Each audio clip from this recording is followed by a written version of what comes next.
we'll need to know who's going on stream because I won't be able to tell from here. Hopefully we'll be able to figure it out. But looks like they're setting up. Oh,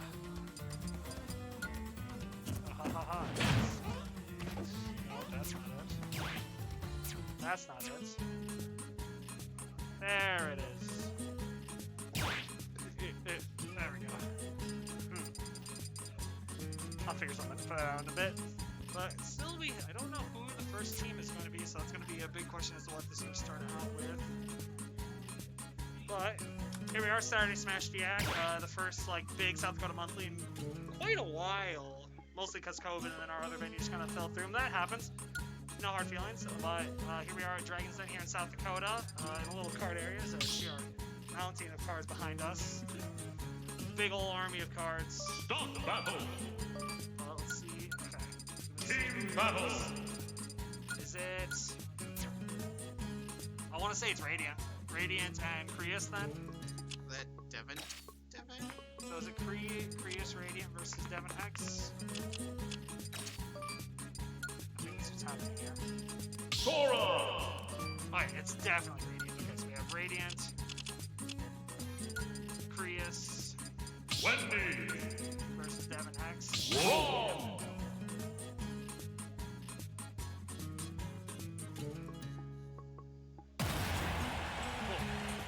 Alright, here we are going into game one. This should be the correct one. Bada boom, there we go. Alright, so here we go. So we're actually seeing, this is my first time seeing Sora in play out of one of the DSM tournaments where I know that maybe we've been kind of going on with Sora. He's finally have like three characters. Right now, it's very easy. It's very pretty consistent across the board right now. Still has the center stage. Not a lot of kind of fight this one scramble. Radiant that particular kind of stopped it. Roll over the other 27%. This is a particular recovery there from Green. Not I guess that's just got to take this to get back up. Green basically having some rolls. Swords up above. Terrifying. Extra jump. So working the edge guarded by Radiant. Going to make a move to stop early on.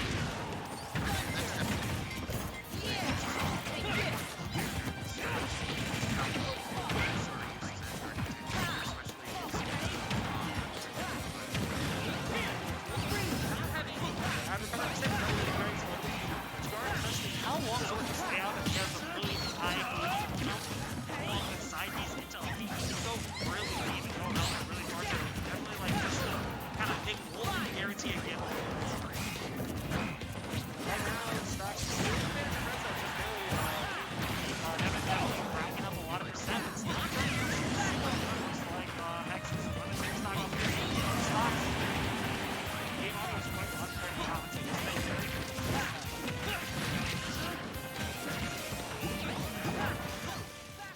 How is that? Let us know how that is. I turned it down a good bit. Right now, though, Radiant's fighting to get back on stage. A lot better, sweet. Thank you. Not a problem, Ishi. Right now, ooh, Hex gonna take out Radiant there. We're gonna have to hit two. Right now, it's back to even percentages, but definitely in favor of red side, just barely. Yeah, those were looking by Hex, just keeping on his edge guard. Just wanting to give Sora backstage. Yeah, definitely. Ooh, wow, Smash gonna hit that one there. Definitely, I'm curious to see. I want to see Red Team definitely help each other more, kind of getting off the ledge. Right now, it's really bad for both of them. They're both kind of stuck on the ledge here. But Breeze going to get the reversal of the ledge trap there and going to take out a stock from Hex. Hex is now back in his ledge trap position. D-Man definitely doing a good job covering for Hex there. Make sure that he gets this chance to ledge trap. Don't confirm off the jab for Hex. Going a bit high. There we go. Now, Crease on last stock. Devin at about 80%. It's pretty even again now. Percentages are dead even for a bit. Ooh, Smash not gonna connect though. Right now, just kind of once again resetting back to the neutral, trying to get stage control. Right. That's a lot of fun. Alright, D-Man on to his last stock here. Luckily, Radiant having that extra stock. If for some reason Crease takes another stock, then you have that option to stock tank. Not a commentator's curse in the flesh. Oh, and that too far out. That's going to be really good for Red Team here. now what Priest trying to do is stay back. Yep, stay back and just kind of either let this 1v1 into, but catch openings that, oh, the ladders. But Priest definitely needs to just kind of look for openings that Radiant can't punish and cover it himself, so that way Devin has a really hard time getting in here. Combo off of the Koopa, Mecha Koopa. Yeah, you just don't have to get too crazy just because it's 2v1. Especially if it takes out Prius here, then it's an easy 1v1. Then it's difficult. Absolutely, getting into that 1v1 situation is really would be optimal here for Devin, but luckily Radiant definitely covering. It's perfect what I'm seeing here from Prius. In the situations where Radiant's unable to punish, oh, that's going to be a brutal hit. Yeah, committed with that up smash there. That was just a little bit too much. Yeah, no, Sora definitely looking really good here into these matchups. Looking a little, definitely able to edge guard these very subpar recoveries in some ways. Chrom definitely having that really good airspeed to float in, and Wolf having very linear options, especially if he's too far out. Makes it really easy for Sora to kind of float out there and throw things like I saw Radiant do Thunder, the Thunder spell, whatever it's called. I don't know, I just know he can rotate the spells at like lightning speed if he wishes. Yeah. That's super good against him. It covers so much, and I don't know if it has a limit to how far down it will go. So if he throws that out of the right spacing, he just covers all this area, which is super good into those two characters to edge guard him. And I'm really glad we're able to see that coming out. Right now, but yeah, going into game 2, looks like there's debating the stage pick here. I don't know if they're thinking about going back, if they're looking to mix it up. I'm almost curious what they're looking for. I don't think they want too close of a stage. So I don't think they want something like Smashville. And this is Smash World Tour. No Hollow Bastion is allowed today. That is main stage. Sora is perfectly fine, but no Hollow Bastion. So it looks like Town and City. That's going to be, I think it's super good for Chrom and Wolf. Both getting a really easy kill power off the side. Because a lot of the deaths, I believe, if it wasn't to an edge guard, they were getting killed off the top. Mostly, I think. A lot of the stocks just kind of disappear through edge guarding, so that's not going to change much on Town and City. But what we'll give Hex and Devin is Chrom back air killing really good, F smash, F tilt, all those kind of side things. These both the only kind of like upwards killing option that Wolf is looking for in this is his up smash. So they're definitely looking for that kind of off the side kills, which is Town City is absolutely perfect for. Yeah, for Chrom and Wolf, they definitely want to look for up close and personal fight because I feel like Prius just do his thing. What happened with Hex? He wasn't able to make that back. That's really tragic to happen there. That's gonna be a really wait. When did Devin lose the stock? I didn't see them both lose the stock this early into the set. That's not a good start. Less than a minute in, losing 2 stocks and doubles. That's gonna put them at a major deficit. They're gonna have to surmount an incredible comeback to get back into this one. Yeah, and that's like even going back to last game, there was that one where he just missed ledge too, and just close games like this, those crucial SD players. I'm almost curious if Hex is looking, because I know that like in like our like public Discord thing for Suland, he showed a video where if Chrom spaces back far enough, if Sora counters at ledge, instead of that's gonna be really good. When did Radiant lose his first stock? Why is it 4 to 4 stocks? What is happening in this game? But as I was saying, is if Chrom's dead, that one was too far, but so Chrom spaces perfectly far back enough, and Sora does the counter, instead of he won't get hit, what will happen is Chrom will be able to air dodge into the ledge from there. So I think that's a lot of times what Hex is looking for, but he's maybe just missed-spacing, or that it's, since Radiant doesn't go for the counter, it actually ends up killing him. Maybe is what I'm thinking something here. Right now this game, a little favor towards red side, about to stock up. Right now, Hex kind of running, doing Chrom. He's going, he's clicking buttons, fighting the demons. And it's gonna be a lot of momentum here for him. Whoop, jab block coming through. Ooh, Devin gonna save his Dubs partner there from getting too punished off the jab block. Right now, looking for options. Good air dodge into the ledge there by Hex to get back in. Oh my lord! They went for a huge extendo off that. Ooh, Mecha Koopa got him in a really bad spot. Blue team's in a rough spot here. Devin is going to get in pretty easily there. Mecha Koopa's gonna knock Prius into the up smash. And I think what's gonna be really vital here is who gets to that 1v1 first, 2v1 first time. It looks like it's gonna be red team. And let's see what Devin can do. If he can take out Radiant, that's gonna be super good for him. Yeah, there's been a couple instances where Devin's missed some crucial punishes where Sora's just used up B and just allowed him to just float back down the stage. You need to be able to punish those better. Absolutely. It looks like it's going to be a good swift 2-0 from Radiant and Prius. Definitely a better showing their game 2 from Blue side, but not enough. It was very chaotic for sure. Stocks were dropping faster than I can keep track of them, but in the end, Red Team was able to close it out and do a really good job, so they're going to move on to the next round. But definitely good stuff to Hex and Devin. That's not an easy first round. Prius and Radiant have been doing dubs together for a bit now. So they're very static. Well, I don't know too much about Devin and Hex. We don't have a lot of dubs here in the Sioux Falls area. So I definitely think Prius and Radiant have that slight advantage towards definitely having more time working together. But they also have Sora, so who knows the synergies they've worked out with that. Yeah, and you can definitely tell that they have, you know, a little bit of connection there because they're just following up better, you know, covering each other's options better. And Absolutely, that's gonna be very vital in dubs. Is definitely having that synergy with your dubs partner. The more you have, the better it is. You want to be able to follow those combos on the fly. You want to be able to cover, know what you and your teammate are looking for. The more that the two of you know what you're looking for together, the better. If you are a better stock tank, you kind of want to play more back and kind of cover, and you just want your partner to kind of head on the aggression. If that works with your partner, that's going to be super good for you always. But just kind of knowing your game plan together will always be good. What are they doing? Okay, it's Eric. So it's Eric and Bradiac on one side. But I do not know the other end. But I only know one person who has the... Why is Eric on Sheik? I'm assuming this will be Lee Sword Fighter. If I'm wrong, I'll change it to Rob. Unless they're doing double Rob, because Bradiac has picked up Rob recently. So that could be a thing that we're seeing here is double Rob. In which that would be cursed. Oh no, Braden deleted both his tags. Don't tell me he's doing some Smashdiac stuff. It's Diac. Let's see what he's done. If it does Smashdiac, it's most likely being Rob or Yoshi for dubs. Oh, he's making two. But now it's this one. Oh, it's lowercase Diac. So big Diac and small Diac.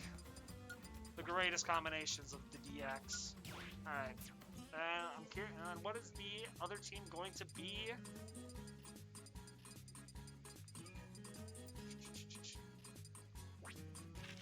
No, they deleted Ian. Only one man would have Coke in his name like that. Oh, is this, What? What is happening?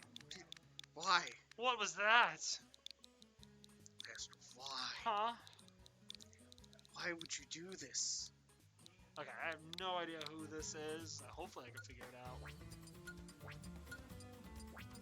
It's a Pro Controller user. That helps me none. Yeah, we're kind of just cut off over here in this room. But it's really nice because you have that. It helps the players. They don't have to listen to commentators, and commentators kind of get that little quiet zone because it's loud out there. There's music and a lot of people, and this area is very cut off, which is super nice. Oh, okay. Well, I'll have to guess based off this. Come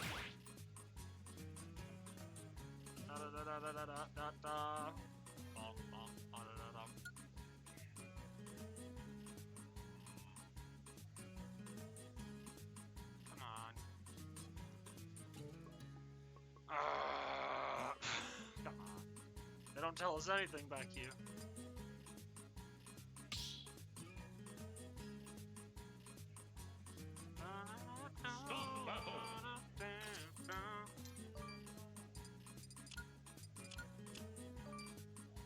Okay, we start with Big Diac first. Alright, so, yep, I was right. These two are on this end. Oh, it's double Rob. Oh, I hate these two. Not Robin, I need R. Rob. Pikachu? Pikachu. Pikachu Okay, and it's Razun and Error. Or Shizu. And error. Alrighty, here we go. Going into game 1. The game plan, I think, here is really simple. Oh, it is Yoshi and Rob. 3, 2, 1, go! Alrighty, so I think the game plan here, pretty simple overall. It's just the game Little Mac. Yeah, that's pretty much it. If you're low back, you don't want to be hit because once you do that, your life is contained.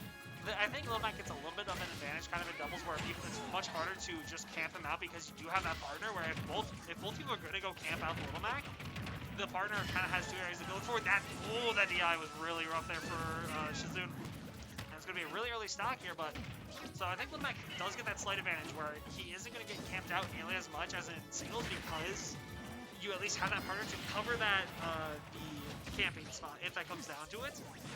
But you also have two people who can edgeguard Little Mac. You can throw two people out at him to try to get him and be okay with the 1-for-1 trade. If you keep getting that, at least you'll take out Little Mac by the end. And so you're forcing Pikachu to stop thing in this case, which could be really bad because Pikachu doesn't seem a little bit lighter.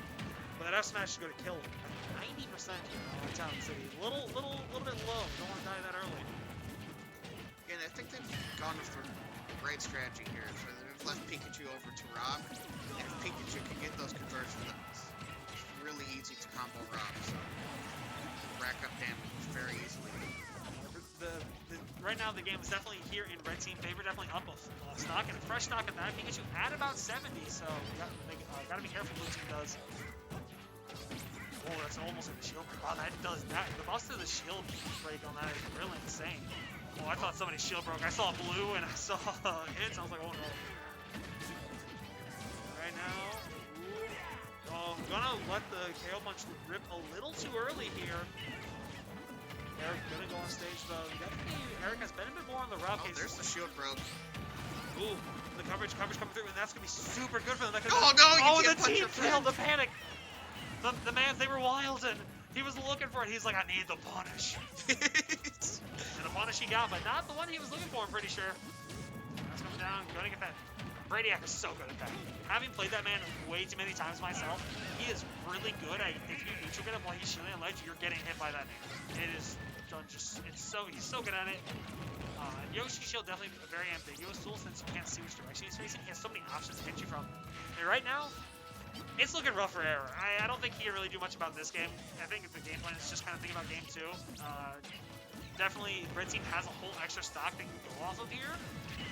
So, yep, that Nair's going to get Pikachu punished, and it's going to be a swift victory for red team here. Yeah, and well, going back to that shield break, like I'm going to point it out that Bradiac didn't help his friend out. He instead got in the way, and that led to Eric getting down smashed. So just jab your friend, get him out of the shield break. I mean, in the end, what happened is that Eric got down smashed, but it didn't hit the really strong hits from what it looked like. And in the end, Shizun killed his partner. Well, yeah, that doesn't help. It was not. Maybe it wasn't the optimal route for what they wanted there to recover from that, but it wasn't a bad option by any means either. Yeah, just don't punch your friend. The optimal thing there would have been if Bradiac could just dash attack or jab his buddy Rob. Yeah. But in the end, it wasn't an awful outcome. They did get they actually went up a stock in that exchange. And so all in all, wasn't the correct set of choices, but it at least worked out for them. Which we take those. Don't do random, man. Go Palutena. Or Bowser, that works too. Good job. We don't accept low tiers here in South Dakota. We bully people off the low tiers. Alrighty, here we go though. Game 2 going to go to Battlefield. That's super good for them. I think this is a really good stage for Blue. Pikachu does well on like every stage. I don't think the dude has a bad stage in all honesty. But Bowser, he likes some triplats. He likes triplats. Bowser Bomb, Side B, whatever it's called, on top platform, kills stupid early. Big issue though, Bowser's combo food. Every heavy is. Right now he's paying that heavy tax, taking 60%. He's getting a little Bowser's getting a little anxious there. You see him throw out a bunch of downers, just trying to get back down and just getting punished for it. Yeah, he's not having a very good disadvantage. He's definitely doing a lot of like risky air dodges that are getting him punished, and more so because he is a heavy, he's taking a lot more than he normally would for these things. So I think he needs to get a little bit grip on like what he's looking for in mutual disadvantage. There we go, enough to get a shield or off parry is gonna do that. Ooh, good parry too coming out from Shizune. But yeah, in the end, like he's just gotta be more smart about disadvantage when you're a heavy, because you are going to take more. Like he just keeps neutral air dodging after every hit, and that's not good. And I know Eric's catching on to that. Eric being a really good player. Definitely like top 5, top 3 area for North Dakota. He catches on to those things. That's like the big thing about top players. They notice those habits and add it faster than your mid-level players. Well, yeah, I think pretty much in both ND and SD that their advantage state and their punish are just really good, just in general.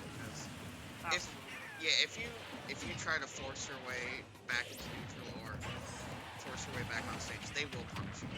Yep, and that's one of those really good things. You might get away with it like once or twice, but if you keep going for the same option, a lot of these top players out here will do that, and that's what a lot of top players will do in general.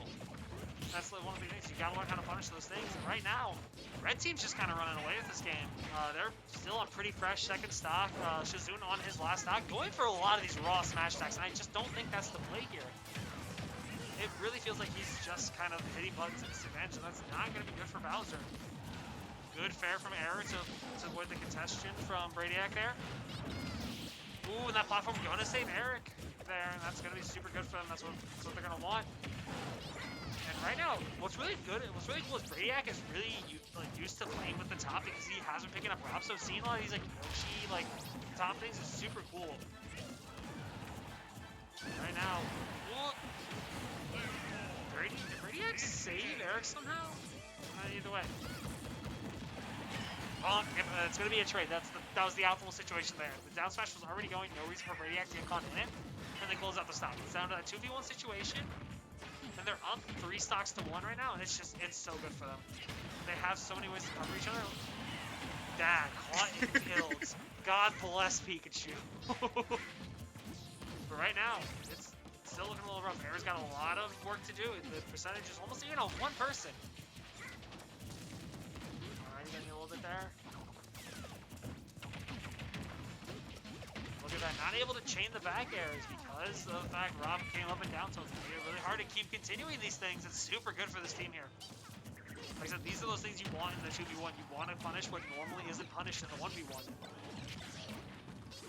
Alright, now, Era struggling to get back. Oh my god, it's not hitting. They want the spike. Pikachu's played pretty good, and that. Oh, that's. Oh, that was a mistake there, but he didn't get punished for it. Oh, there we go. That has a sour spot. Didn't know. It just as I was about to give him credit for that. Smash test. What? Okay then. So what happened, if nobody caught that, is when Eric went to do the up tilt on Rob, the little funny, you know, the beep boop, Yoshi F smash canceled it. They clanked out, which ended up saving Era there for a second. That's pretty funny. That's a funny little interaction there. But Eric and Bradiac gonna win that one 2-0. Pretty swift victory. I don't know what to say. It was rough. Shizune definitely had a little bit of a rough disadvantage. Something's got to work on, but they were getting their footing a little bit more in the second game, I feel, so than the first. Yeah, no. The red team, just Eric and Bradiac, they just played their advantage really good. They kept stage control. And they're both on characters they're very comfortable going off stage with. They're not afraid to go off stage with Rob and Yoshi. It's very likely you're going to end up dying from doing that with those two. Yoshi having the armored double jump, Rob having a rocket ship in his gut somehow of fuel. So, mans can fly forever, I swear to God. You can't. There's no way he runs out of fuel, right? So, I heard one of the teams was Zen and Intaro.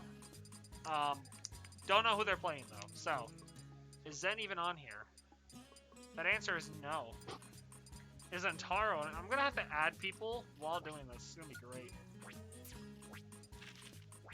Is Intaro on here?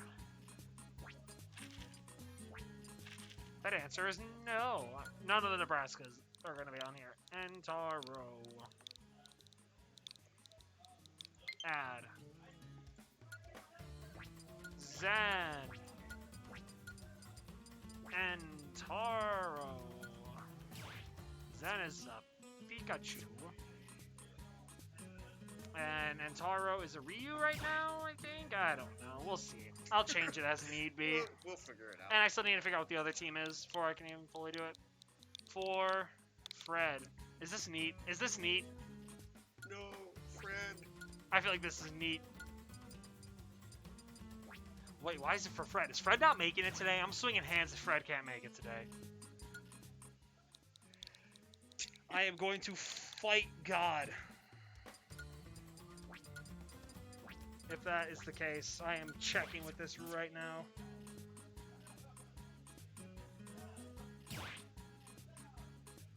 I will be very mad if Fred is not here today. That is going to be things I am swinging hands on. Let that be known. He's talking like he's been set up, so. Fred is? Yes! Yes! More setups! Dub! Dub! Dub! Okay, so I think if I'm correct on this is Neat and... Who is Neat teaming with? Is it Jake? Is it Jake Fox? If I see Mario Ness, it's Neat Jake Fox. The brain. It's working in triple overtime. Alright, PS2, of course, of course. The cultured, start the cultured. Stop battle. Alright, yep, I was right. It's Jake Fox and Neat. Team battle. J-A, Mario. J-A, Jer, Jake Fox, Death. Neat. Roy. Stream is being checked. Fred, you're coming today, right? You better be coming today. Oh, I gotta swap players. Oh, it's Roy, not Ryu, Roy. Yeah, Oh, close enough. boom, boom. No, double. There we go. Okay. Fred, you better. I thought he was saying for Fred, like you're not being here today. So I swear to God, Fred, if you're not here today, I'm going to fight you. Okay. Alrighty, but here we go on into game one of Neat Jake Fox versus Entaro Zen. No. What happened? What? Hey, yo, Fred, I talked to your boy. If he SD'd for you, he SD'd. I'm just saying. What does that say about you?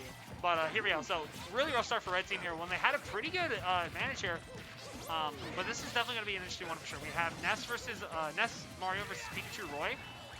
And not just any Pikachu, it is Xenopolis Gaming from the good old Omaha, who has some really good like wins, and like he has things on Skittles, he has wins on Skilly, things like that where like, so not anything to brush off.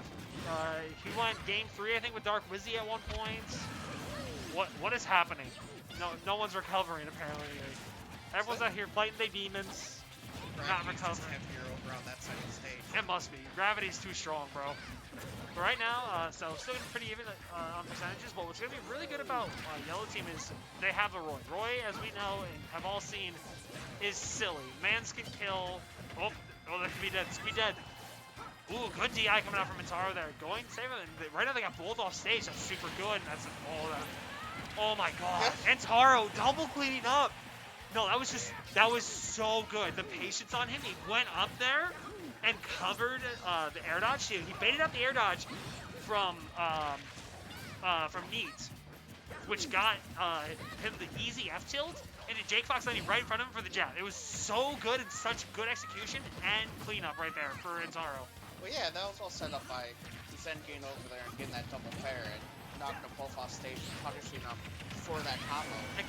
Very good. And on top of all that, how fast that turned, that whole situation also started with Entaro getting laddered by Mario and almost dying. And in return, they got 2 stocks for it. Like, it is wild. Neat doing his silly little Mario landing dare up smash shenanigans. Neat is the funniest Mario. It's, how have we said it around here? He's a Mario who knows when to mash. And I think that's the most terrifying Mario to exist. He knows when he can click buttons, and by God, does he click buttons. It's hilarious. Neat definitely kind of becoming Dakota legend stuff during the Summit of the Dakotas. When I think originally seeded to go 0-2 and be done, ended up getting 3rd, running just a wild bracket. It was the first time I'd ever seen hate pop off after a win. It was wild. It was so fun to watch. Right now, red team taking the advantage though. Up a stock now. No hating gaming here. I don't even know who that person is. But that's whoever, damn girl. Not allowed to hate gaming. This is gamers only. This is Gamer Saturday, okay? Well, here we go. Right now, it's going even. Ooh, right now, Zen getting a lot of the, a good amount of damage here on Jake Fox. Look, right now, it's whoever can kind of clear up the high percentage on the last stock. That's Mario without a jump. Good recovery there. Oh, here we go. That was such a good edge guard going on by Neat, going down low, catching the recovery from Roy. And now Zen is in a really rough spot here. Mario definitely being seen as one of Pika's more troublesome. I wouldn't say losing entirely. I'm not entirely sure on that, but definitely is one where people see it as Mario at least does okay into Pikachu. Yeah, and now we're back to Pikachu and what? Yeah, we didn't go anywhere. Yeah, it does not matter where Neat getting down smashed by his Dubs partner. Communication a little lacking on the spacing there. Oh, the patience there in spacing by Neat. Gonna come out really beautifully there. And that was interesting. Like, that game was a little bit wild. Some early SDs on both sides. Double cleanup by Intaro on that. And yeah, it still came out to Neat and Jake Fox just barely getting it out, which is super good. Some really good edge guarding coming out by Neat there. And I'm curious to see where they go. I don't really think there's a stage you can go to that doesn't favor. Well, okay, no.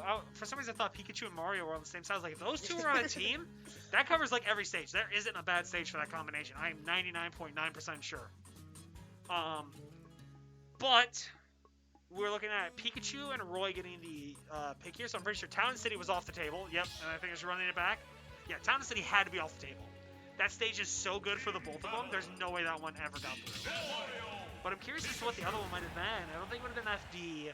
Maybe Smashville, but I can only speak hypotheticals. We're right now running it back, really close game, so I can definitely see where they want to try to go for that comeback. And are definitely looking to edge out into the game 3 where they will have to be at the disadvantageous stage selection, which is alright. Right now, just some small straight hits going around here. We're off stage early. Oh boy. Ooh, good tech coming out from Intaro. Probably not touching. I am 100% sure that no techs are on reaction. They might be planned out ahead, but you cannot tech on reaction in this game. It's impossible. Good ladder coming out from Neat. Gonna rack up Intaro to 90%. It's gonna put him towards close, but it's also a Roy starting to build up some rage, which would be really rough here. Mario off stage. Oh, good coverage by Jake to make sure that Intaro doesn't get the hit he needs to get a really good punish. Good grab. Red team definitely having the stage control here, which is going to be super good for them. Yeah, well, the yellow team is just... That's again, yep. Excuse me, red team's just been really good at racked up damage in those small conversions that add so much of the sense. Absolutely, and definitely talking about a really good edge guard coming out from Neat. Didn't do anything flashy, but as soon as he saw that Roy didn't have a jump and he saw his air dodge go out, he just went for the soft man. Knowing that it would kill, and at least Intaro getting a revenge stock, going to at least put the gap a little bit closer, but it's still going to be rough. Oh my lord, look at these conversions, man. It's just racked up like 60%. PS2 is so good for Mario. Oh my god. Like, Mario has very minimal bad stages, and it is the 2 flat stages. Those are his only bad stages, and I will stand on that note. The character's insane. Right now, looking still just red favor. Yellow's gotta find a way to kind of close out some early stocks, and Pikachu died there. I don't even know what percentage he was at, but he is dead. Oh my lord. Jake Fox doing an amazing job of stocking. He hasn't lost his first stock yet, which is going to be super vital for Red Team here at this point. They need to play around the fact Jake Fox is going to need to stock tank. Oh, the double parry. He was looking to get a jab confirm punish, but not going to get anything. Alrighty, good patience there from Intaro, and that's when you not anything. And that's going to kill Jake Fox, and that's going to be... Alright, now the stocks are up to even, but the problem is Intaro is very high. And yep, there it is. As soon as I was like, he throws, he dies. Ooh, here we go. It's gonna be Oh, good coverage from Zen. Gonna get Intaro out of that combo really early, which is super good. That's about another like 12, 15% he didn't get hit tacked on with. Good option of the throw there. Oh, what is happening down there? I just see explosions. Good spot dash coverage by Jake Fox there. Gonna use the yo-yo to cover out to that. As soon as Intaro's out of the spot dash, he's gonna get hit. Yeah, that use of the yo-yo by Jake Fox has just been so good this game. Like, on ledge, take all the damage. Absolutely. A really good job. I don't know what happened with him, but he did die, so they broke that stock tank wall. It's now down to even percentages, down to even stocks. Not so much percentages, but right now Yell Team racking it up quickly. Ooh. Oh no, okay. Alright, here we go. If any character can really do this, it could be Roy. Quick closeout from on Ness, and that could lead to a really early kill here. Oh, here we go. Throw off stage. What was their game plan? Very curious as to what they were thinking. They were trying to PK Rocket. Oh no. Oh no. Oh. Another one yo-yo. Nope. Oh my lord, man. Ready for it. That's going to take it. And Jake Fox, gonna take that. That might have been an upset, honestly. Can't believe he rolled into. Okay, I heard the teams. I heard the teams. Haha. Too good. Too good. Too good. Confidence. That was some wild play. I don't know what their game plan was there. But up next, we're gonna have not Jair. Is J-Rob not on this? Huh? How is J-Rob not on this? Wild. Oh wait, I know why. He is. I'm stupid. J-Plant? No, bravo J-Rob. Yeah. There he is. And LC. No LC, no LC, no LC. Okay, I have that LC though.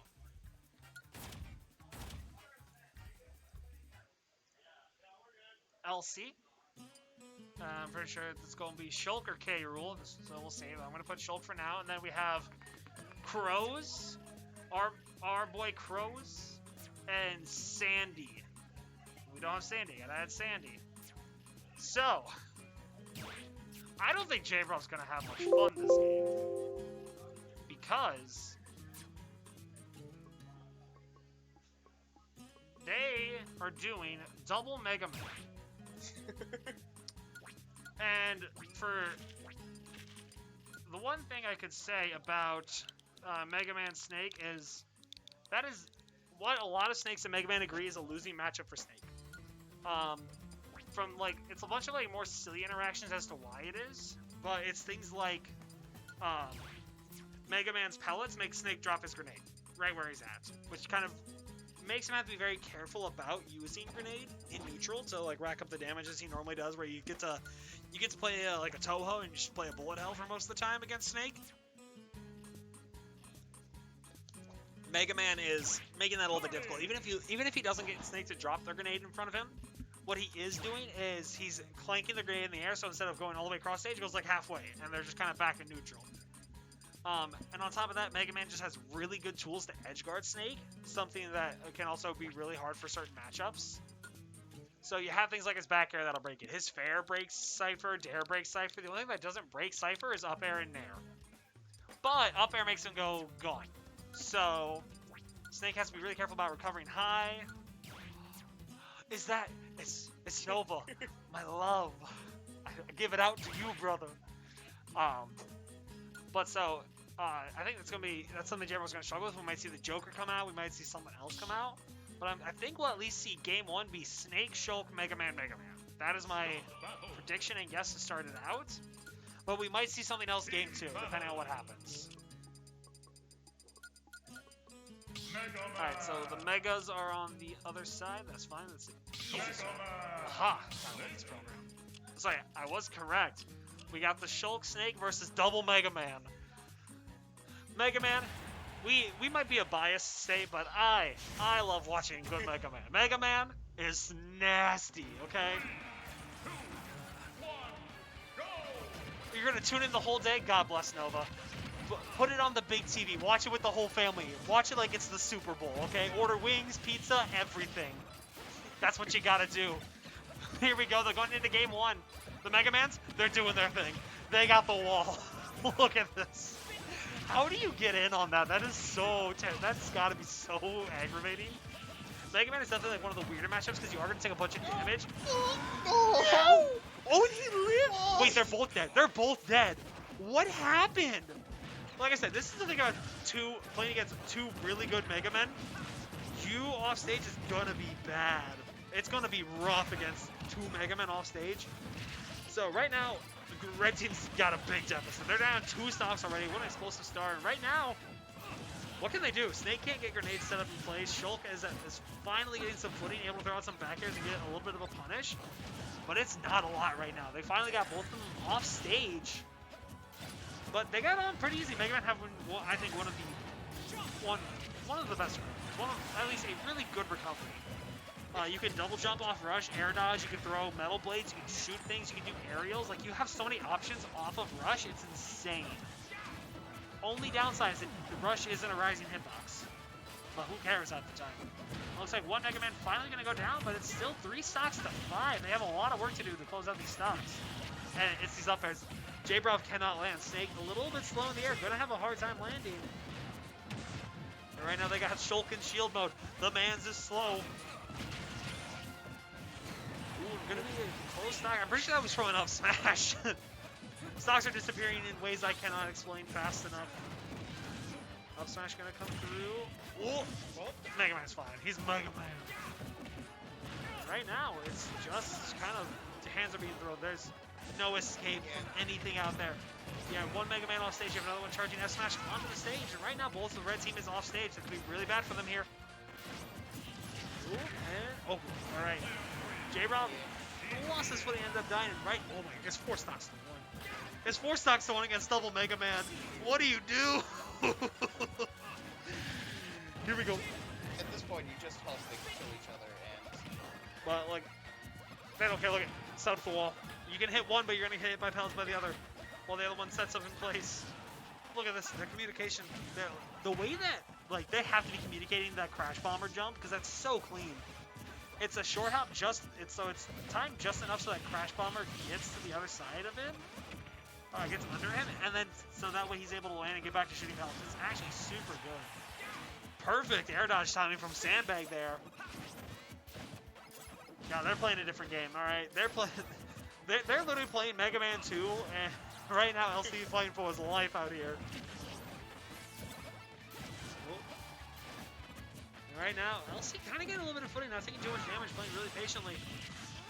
And he's gonna have such a hard time landing with shield art like that. Yep. Oh, he's good. Does he lift? Oh, that hit from that low. That looked whack. But, all right, definitely a really explosive start for Food Crows. Food Bird? I don't know. Food Bird is it's the what's its face? I can't think of it anymore. It's the Spiggle. I'm thinking of a Family Guy, but it's a chicken. But either way, Mega Men gonna come out on top here. The Robros, Robots, something along that line. Why did I say Villager? Villager. Yeah, I'm not surprised we see the Yeah, now because as I Snake was said, having such a hard time just doing anything. Snake doesn't like one Mega Man. Now, if he's got to deal with 2 Mega Men, that's no fun for the mans. So I definitely saw a switch to Joker or plan something like that coming out along those lines. And so now what we're dealing, so this will be probably a little bit easier. I think Joker Mega Man's pretty even from what I've played and seen. Mega Man just has a really good matchup spread in general. I think Mega Men only universally agree they lose maybe 2 matchups. They think universally Mega Men agree they lose Pikachu and Wolf. That is it. Everything else, there's a lot of discourse over it. The character just has a lot of good matchup spreads. And so it's just really insane like how good he is, and I think he's one of the more underrated characters in the game, to be honest. And right now it looks a little better. Red team has not lost 2 stocks yet, so that says something out here. And right now, J-Rob getting a really good edge guard here on Crows. Good resource saved by Crows. He literally still had his double jump all the way down from there. Like, he was so far out there for so long and still had his double jump, which is insane. Really good patience from Crows. Well, Oh yeah, and we're a minute into this game, and we've still got all of our stocks. Yeah, definitely a much slower paced game, but oh no, that was a risky option there by Crows. Ooh, good coverage there by. Oh, that was such a good reversal, turning that into a stock closer. Oh, 2 stocks. That was just good overall. They had either Crows or Sandbag on. It was Sandbag. They had Sandbag on ledge to look the odds to close the second stock, and they did.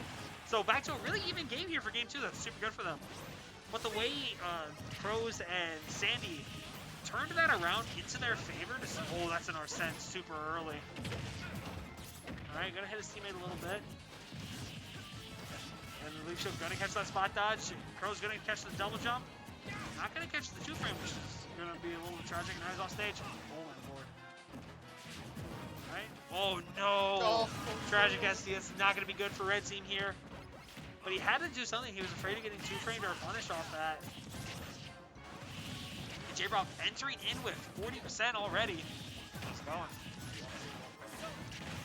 I never know the rounds. That's the thing. I have to guess the teams half the time. So, is it winners round 2 right now? Okay.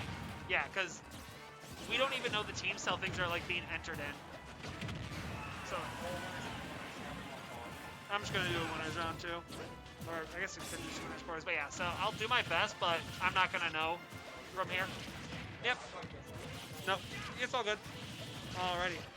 And right now, Green Team's very much in the lead. 2 stocks to 4. J-Rob's on his last stock, really high percent. LC at about 20%. And I think J-Rob needs to sit back and kind of take a back seat here. He needs to let LC be able to take the tank for him. So that way, yep, that's going to kill it out. Now it's Shulk versus 2 Mega Men with 4 stocks apiece. Yeah, he just took like 60 damage in an instant. This episode, it's not looking good here for LC. He's got to surmount an incredible comeback here and rack up a lot. Gonna close out at least 1 stock. That's a start. It's a start. He's getting his footing, hopefully. And now he's trying to figure out how he's gonna get in. He's thinking. He's focusing. But the answer is not easy. This is a multiple choice test where all 4 answers get you hit. Sorry. Yeah, you can't commit to anything too much. It's just But really good patience here from LC, taking minimal damage to get these hits in. That's gonna be untechable. This could be what he needs. He's at 90%, but the problem is, though, he is at Metal Blade up till percent. There are 2 Mega Men with Metal Blades. There is a big problem on the board for him. Right now, he's doing what he can. He's trying to find the footings. All right, gonna get the reversal off stage. Gonna get him off stage. Gonna take a very cautious approach. Oh, that was so good. What? Man's dropped Metal Blade for something else. Saw that and missed it. Knew he could just land on the platform and up tilt. Cracked. They're absolutely cracked. I hate those 2 so much. But God, Double Mega Man is nasty. Yeah, they just played so well. Like, their edge guarding was so good, it forced J-Brock both games to either make a mistake on his own or there we go. Get hit by stuff. Absolutely. No, that was definitely showing. They're looking like to definitely be the team to win here. I think the other big one that is going to stand in the way is Mastronard. Chris, just make sure. I'll try my best. I can't tell out here. For Henry, so it's For Henry? Parker and Henry versus me and Eric. Yep. Make sure for Henry you do the Bravo one. Yeah, I believe he has a Bravo one, correct? Waha. Bravo. Oh, he doesn't have one. I'll make him one. Bravo.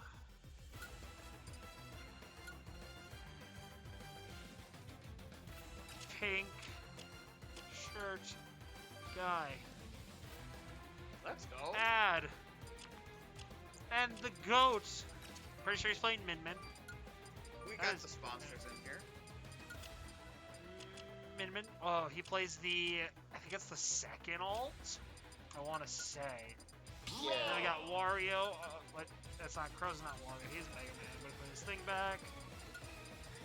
Toast fish on the Wario. We're gonna be on the other side. That's fine. Reset versus Radiac. Eric. Ardot. Why not? Update. Swamp. Update. Dubs. Oh, I'm goated. Let it be known. Okay, so here's the game plan. If your red team don't get off stage, No, so what the real game plan is, if they're allowed to do this, I've watched Pink Shirt Guy and Toaster oh, button check. This is the button check. okay, I think something's wrong with his controls. But this gives me time to talk a little more about what I know, especially what blue team is looking for. Is this is kind of what I was talking about, where like sometimes someone will play a bit more back passive and cover options, while one just gets to go hyper aggressive. Pink Shirt Guy and Toastfish is that team. Pink Shirt Guy's going to sit back there with the Min Min. He's going to cover Toastfish's options if he needs to, and hit him lightly to get him out of stuff if he needs to. But overall, Min Min can be so far away from Wario and not worry about getting comboed that they can just let Wario do his thing and cover him if he needs to. Min Min has amazing stage control. I think Min Min is an insane doubles character just because of how much, like, the effort and how much room Min Min can cover for you as on your team or as against. When you're against Min Min, you are constantly worried about getting hits. And this is just if you're going one-on-one, you have like a half a stage you have to get in on before you can even think about hitting Min Min. yeah, that's definitely true, and that's Is that Koala? Sam? Sam, I thought you were dead. Let's be Smile. honest. When's the last time I saw you, man? 19 months subscription. That's crazy. God bless Sam. Anyways. But, so Min Min's gonna have a lot of stage control. A lot of pressure. So I think that's what Red Team's gonna have to struggle with. They're gonna have to find a way to get rid of that Min Min or to really take out Blue Team stocks early, whether it's Wario stocks early or Min Min stocks early. They need to break a stock tank and close out stocks as fast as they can. Because you're on a timer with Wario and you're constantly dealing with Min Min. Yeah, I think that's definitely the play. Is you can't let Min Min play in the game. That Exactly, she but wants like, to play. look at this. As I stated, Pink Shirt Guy, nowhere near Toastfish at the moment. They're only there to get each other off ledge. And then as soon as he's able to get some room to hit, he's swinging at those two instead. And also Toastfish has that wall where he can get behind to reset and like recollect himself if he needs to. While Pink Shirt Guy goes, stay away. This is my zone. Right now, percentage is definitely on the side of Red Team. Luckily, from what I know, Yoshi's an alright matchup in the Min Min, and I don't know much about the Min Min. But right now, no stock close, and that's going to, like I said, the longer this goes on without stock closing, is the rougher it is going to be for Red Team. Wario kind of having that, oh, that was such a good back air. But Wario having that waft is going to be really big. It's going to close out some early stocks for people. Really kind of surmount comebacks in a really good way for them. Whoop, good cancel there, and Mega One Air is going to close out, and that's going to 2 stocks down. And right now, Parker, or Toastfish, in the stock tank position a little bit, which is perfectly fine for Wario. He likes the range, but it's going to close out a stock. Good recovery by Pink Shirt Guy there. Oh no, that could be really bad for Eric here. It'll be fine. Overall, oh, he's just taking a lot of damage here from Radiac. Toastfish's got to help out his partner, but right now, Radiac has to let go of large pressure to avoid Eric being comboed a lot. That's going to be a really good advantage for Wario. He's got that really good combo potential on Rob, who's a heavy. Right now, the game is really even, but that timer is ticking for Waft, which can really change the course of the game.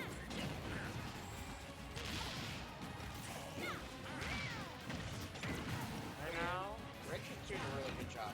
If it's not one person, it's the other. Swap back and forth. They keep pressure on this Min Min. So, Pink Shirt Guy never really feeling comfortable there, doing what they want to do. absolutely. I think it's going to be... Oh no, the snipe! No! The top! Good recovery by Toastfish, and going to go off an edge guard. Glad to see Toastfish definitely going for a little bit more edge guarding. I think he's been a little bit kind of not so comfortable with it in previous times, but right now looking really good for it. Oh, all right, and I think that is a full waft Wario. So if he gets the right combo, that could just take Rob out of the game, and that can be super valuable for Blue Team here. They're definitely looking for those combo starters into the waft. Right now, Mimic getting that pressure, getting some room for them. Oh, that Mega One killed.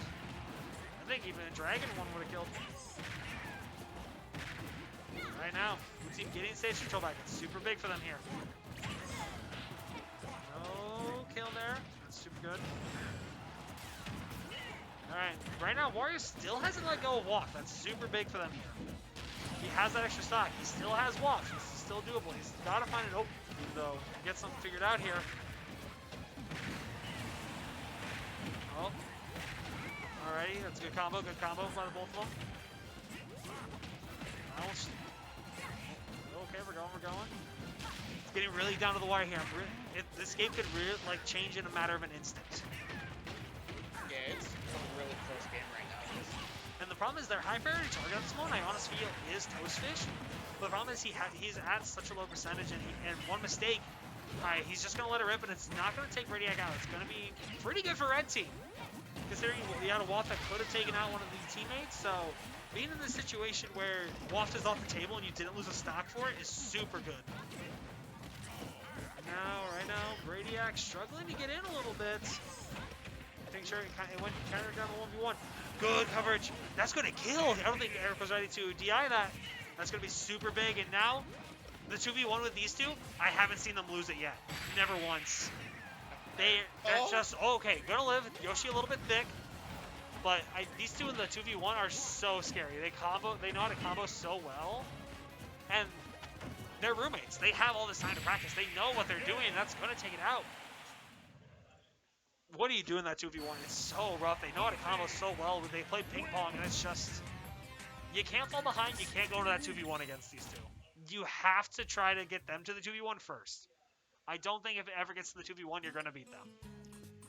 Well, yeah, and you saw they were both above 100. I think even before it became a 2v1. It was just so close then. And just the little things, and just the fact that they are, so connected, and they, so experienced playing doubles with each other and stuff like that. That just that little bit of, experience just gives them the edge. Red Team, they did really good. Like off stage, I don't think I saw them get punished off stage too badly. Even though that pink shirt guy is really good off stage, Toastfish is pretty decent off stage. Absolutely. Going into game 2, going to FDN, I think that's going to be super good for them. Wario doesn't really have like the platforms to avoid his own teammates' attacks, so I think Picture Guy's going to have to be a little bit more careful about what he's doing. Right now, Radiac dragging over 100%. And Eric's just getting absolutely comboed off. Ooh. Oh, that could have been death. Right now, Eric's stuck on stage. Blue Team has really good stage control here. That's going to be what they want. Because of that free advantage, they can't do their 1v1 ledge traps. And that's just going to be super good for them. Like I said, in the case Wario loses the ledge trap and Rob gets in, Min Min can throw arms 2 different ways. She's not locked to one direction. She can be silly. Right now, looks like it's really down to who gets this lead first. Right now, it's looking a little bit advantage of the red team, and it is going to go to advantage of them. Yoshi up smash, going to take a stock off Wario here. Oh my lord, what do? You're getting down tilted. Down tilt dash shot going to come through, not going to kill him. The laser going to close out Eric's stock there. Ooh, oh, that could have been something big. F throw to Wario back air. Did not see that one going to be a thing. And now both the red team is stuck. What do they do? Yeah, it's just a bad position to be in. Absolutely. And going on to it now. Picture guy off stage, but luckily they've been able to cover her recovery very well. Snake Chug, my goat, the man's. Right now, looks like a little bit of an advantage for blue side. They are up stock, which is super good. Eric's at 100%. That's going to be really rough for them. But it is also just heavy attacks and doubles. You're going to take up a lot of percentage. All right, Yoshi got her. No, that thing actually says off the top really well. But luckily, Pink Shirt Guy's on 3 stocks. He has the ability to stock tank this game. And he's holding on to it incredibly well. 165. Ooh. Oh yeah, no, Rob up throw could be insane. If that was the platform, this was like PS2, he was Pink Shirt Guy was dead for sure. Oh, falling out of the back air, that's rough. That is rough. Yeah, and the fact that Pink Shirt Guy's at 200%, no. Can't be Yeah, falling out of that back air is going to make it even rougher. And that's going to be a megawatt. Oh, crazy. Toastfish died again. If only Pink Shirt Guy didn't have 2 stocks. But what's really rough for them now Because red team's in the lead by a solid amount. Blue team needs to close out stocks. There we go. There's one. And then they need to take an early stock with this wall. They need to do that and kind of cheese their way into 2-0 victory here. Right now, Eric getting in on Pink Shirt guy. Good recovery there. Going to get through at the end. Alright, they're fighting to get through. But Waft gonna kill Brady. Has to be super good. Hit both of them. So that means damage and a kill. That's what they're looking for. That's what they want. And now it's really even. Eric's almost dead. You're almost in that 2v1 situation against Toastfish and Pink Shirt guy, and you do not want to be there. Yeah, and all of a sudden, Rob's pretty much at kill percent. And they're struggling to close the stock, which is good for it. They want to have that stock hang on as long as possible. No! Oh, no! That's so tragic, that air dodge. I don't know what happened. So, Toastfish's best chance here is he has to take out Eric. Ooh, oh my lord. Okay, good back air. The noggin, gonna close it out. Going into game 3, first game 3 of doubles for the day. And that was just a tragic death there by Pink Shirt guy there. Yeah, that was another really close game, and that was... Absolutely, and they were able to get rid of Pink Shirt guy before they lost Eric, which is super vital. They didn't lose Eric at all by the time, but if they had lost Eric, I felt like that was going to be the end right there. They had to make sure either Toastfish or Pink Shirt guy were out of the picture. So right now, going into game 3, the first game 3 of the day. I believe this is still winners quarters. I'm not entirely sure. Coming down to these. This is gonna be a close. Where's my phone? There's my phone. I'm trying to look at something here. Boop, boop, boop. Ba, ba, ba, ba, ba. So we're gonna see the small battlefield here for game 3. There we go. I'm trying to look at the commentary. There we go. All right, and going into it. Alrighty, game 3. Looks like they went small battlefield. Yep. I mean, if you can get that buy plat setup, I think that's just really good for this team. You have a lot of that zone to cover, but you have escape if you need it. There we go. Alrighty. Right now, blue team off to a really solid start, racking up their early percentage a little bit faster. But Yoshi getting one of his really silly early game combos. Gonna rack up a huge amount of Toastfish at 88% right now to start. Right now, ooh, that's such an early stock close on Toastfish. That's super good for our team. They want to close the stocks early. They gotta try to just get things out of the way. It's definitely one where they gotta play it a bit fast. They gotta close stocks early, rack up damage early. Gonna get the F smash. The donk, it's still killed. Toastfish got his partner killed, honestly. It's like almost off screen up top, and it's still Min recovery is really rough, actually. It's just Min is so good at covering herself that it's hard to edge guard her, but if you hit her really at all, she is going to die. So right now, it's looking really rough for blue team. They're down 2 stocks already. They're getting a little bit of footing, but they need to get a lot more. And luckily, like I said, Waft is gonna probably try to have to be their saving grace this game if they want to get really back into this. Mega One there, not gonna kill here. It's coming down to.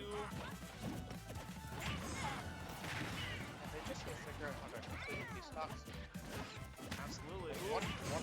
Oh, and he accidental team kill.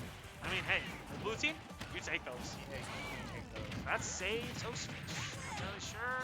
Good DI by Pink Shirt guy there. The fact that it kills actually astounding. 120. You didn't die to Rob up there. That's just amazing DI. Yeah, because Rob up there decides to send you wherever wants to. Yeah, no, It's a flip a coin. it's something about like how Rob is facing is how you have to DI it. Essentially, you need to go towards his back. But still, in the heat of the moment, it is hard to tell which direction you need to do that for. But now, like, red team's still got a solid lead. Bradiac not losing a stock yet. Toastfish down 2. Pink Shirt guy almost down 2. This is looking like a really solid red victory here. Well, they at least closed out the Bradiac stock. There's a little bit of a shred of hope, a smidgen of hope here. Ooh. Here it's coming in, racking up. down to it. Looks like, oh, they gotta grab him. Dash check, gonna be a team kill. At least they did. They traded 1 for 1. In blue team, it's not optimal, but it's better than nothing. Yeah, it's rough now though. Toastfish is already high percent, and then going into a 2v1, especially with an extra stock on red. Ooh, that almost killed. That would kill. It would have been super good. They need to get a really early kill here. That was not meant to be bike. That was meant to be waft. Oh, Eric got lucky. That Eric calculated. Who knows? Maybe he knew he was gonna miss input to bike. That's not gonna be good for blue team there. At least upside is waft is still there. It's at 146% and off stage currently, but it's there. And they need to close the stock. They need to figure out something to break the stock tank. Good save, good save. Really good patience by Toastfish, not going too crazy with it. That's gonna be rough. All right, pink shirt guy's got to become the wall. Wall of Jericho. All right, he's gonna hit there. Down throw. Oh, and that's gonna cover really Sadly, well. if you read the story, Wall of Jericho Did fall. probably down.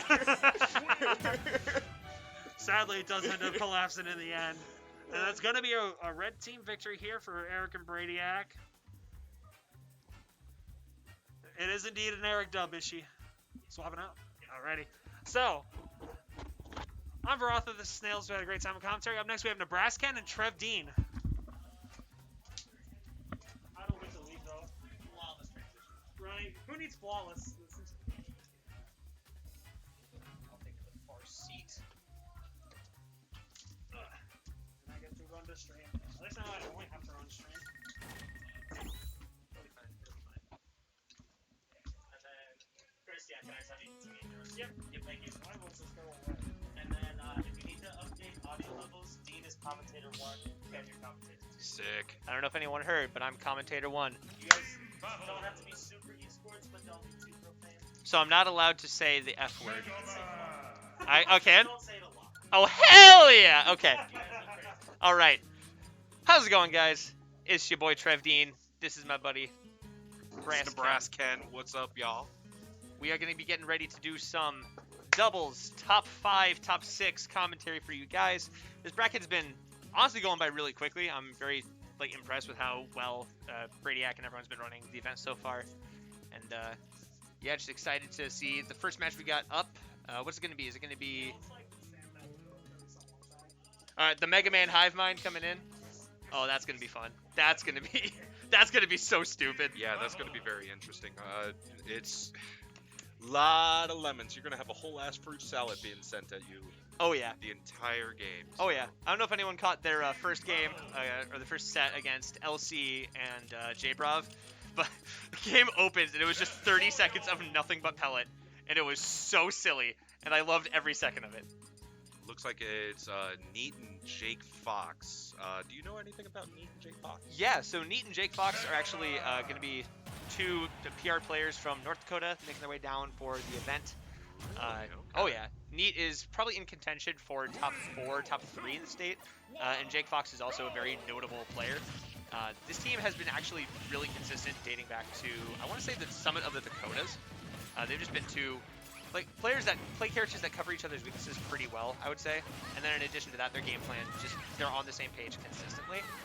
So it's going to be interesting to see how that pairs with already losing a stock to the collective Mega Man Hive Mind. I was about to say that it looks like their cohesion and the collective team power did not save them from the fruit salad that is the Mega Man Hive Mind. Crows and Sandbag going up to stock early, and looks like they're doing a lot to possess neutral. They're really mixing up Neat and Jake Fox. Oh yeah. They're doing a great job of keeping them separated. Performing their best spacing aerials just to keep them separated. But now, Neat and Jake Fox actually ended up taking the stock from Sandbag. Right. And that there could very well be the stock. Yep, that's going to be Neat stock going down. Unless Jake Fox able to... No! Oh, great hold on recovery. to the jump. That was really intelligent. Yeah, not a lot of players there have the discipline to be able to hold that stock, and that's going to be Jake Fox taking the second stock from Crows, and suddenly Hypersense, granted, they are up a stock. Ness usually does kind of get like a free edge guard with that up smash, especially with the yo-yo hanging off the edge. It's as simple as walking the dog. Oh yeah, especially into characters that in singles have really awesome recovery like Mega Man, but in doubles it's a little bit easier to exploit kind of the flaw in the recovery, which is not having an active hitbox. And that up smash is going to take care of Mario. Ooh, There you go. It is a one stock lead for Crows. Oh, ooh, the they accidental got the team snipe. kill there from Neat. Ooh, and you got Crows going a little bit low, getting off the ledge there with the down air. Gonna be able to just carry off Neat a little bit. make him. Accidentally trades the team kill right back. It's just hard knuckles everywhere. Everybody's getting a fist. What is this? This is a very interesting game to start off. It feels like both teams are just... It's absolute turmoil. That's what it is. They're just giving each other like freebies left, right, and center. Absolutely. But that's the thing with especially Double Mega Man. Like a lot of their moves complement each other, which is very, very weird. But it definitely works. Almost everything can lead into like just a free gimp with Right. Mega Man, and Hard Knuckle probably one of the best gimping moves in the game. Oh, Let's absolutely. be absolutely real. Absolutely. And one thing that I do want to draw a little bit of attention to is that Mega Man Hive Mind, Great Crows, back throw. Crows and Sandbag, absolutely, have been doing a good job of throwing out their hitboxes and their moves to kind of cover the other teammate. So like one of them will be off the stage and be throwing out a crash bomber while the other one is Crows going was to a a- risky spot. Crows was able to get Mega Man off, or not Mega Man, but Neat off the ledge after that 2-frame. Great coverage. Yep. But now it's just Crows. Out of nowhere, this does turn into a 2v1 situation. Crows is very used to having to do this in South Dakota from the doubles that we have here. So this is going to be interesting to see how he's able to play against two of North Dakota's finest by himself. They are all at high percent, so great leave shield to get off me. Of course. F smash up in his face, sending Jake Back Fox throw. off. Not quite in kill range yet.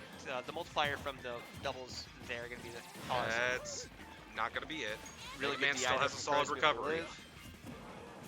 Makes it Nice. back. Held onto the air dodge there. And that is going to be a... No! Whoa! Great mash. And yeah, going to be Yep. punishing that forward air with the up smash out of shield. Suddenly, Neat and Jake Fox do go up the first game in this set. A high percent 2-stock. That was a very tricky, a very tricky final section of the match.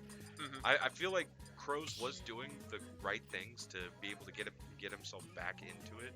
It's just it's simply just a numbers game at that point where they're literally going to be. It's quite literally a 2v1. You can't really do much to Exactly. go And against that. And Crows is one of those players that knows when you have to go for that risk, and sometimes you have to make the bold play. But Neat and Jake Fox are doing a good job of realizing that and not giving him that opportunity. So it's going to be really interesting to see how Crows and Sandbag are able to kind of cover some of those maybe slight mishaps to try to get something going for the second game. But as I'm saying that, both teams kind of just taking a chance to kind of trade teammates to their opponents. And that way just get some percentage going off on the opposite member there. Game overall looking pretty even. And they decided to take it to Town and City, which is a little bit bigger than Smashville itself. So I kind of like this, especially for Mega Man. Oh yeah. It does help out with Ness as well, but Mario, Yep. if you get your jump called out like that, you're gonna get sniped with that back air every single time. Oh yeah. You know, that's kind of what I've found is that watching these two players, Crows and Sandbag want to kill off the side, and Ness obviously gonna be trying to do that as well with the back air, or the back throw. Oh, that hard knuckle into back air, that was so sick. Yeah, that's we joked the hive mind. That's they're on the same wavelength, able to go ahead and just Where's know, Mother Brain? I'm telling you. just know that they have to This ain't get that Metroid, call and what get the that hell? stock. And this Okay, is where great tomahawk. oh yeah, Back throw. This is- they were trying to go for the up Ooh, smash. saves I him a like little bit with that, the up but smash. catches him with the fair. Doesn't quite get the spiking hitbox of that hard knuckle. But Crows is able to save Sandbag there, and Sandbag's Yep, able to there you go. reversal the situation, and suddenly they're up 2 whole stocks in this game too. It's as simple as just walking the dog, like I said. Oh yeah. This is definitely looking like Jake Fox is doing a great job juggling, but Crows was having a little bit of an issue getting down. But now, with Leaf Shield and everything, and Sandbag finally being able to come to the aid of his partner, Oh yeah. was able to get him off. Unfortunately, runs into the F smash, but that is doubles in a nutshell. You're going to be running into each other, unfortunately. Right. That will just happen sometimes, but really good positioning from Jake Fox and Neat for a while there to kind of keep the two Mega Man players apart from each other, kind of playing two seperate 1v1s. The lasting hitbox of PK Thunder, the PK Thunder missile ended up killing, I believe, Sandbag? It looked like it was Crows there. Yeah. But They're both playing the same color, and I'm furious about it. They have to have that color synergy. I'm looking for the yellow versus the white. It's tricky. It's very tricky, but nonetheless, they're still up a stock, and Neat is looking a little rough. Yeah.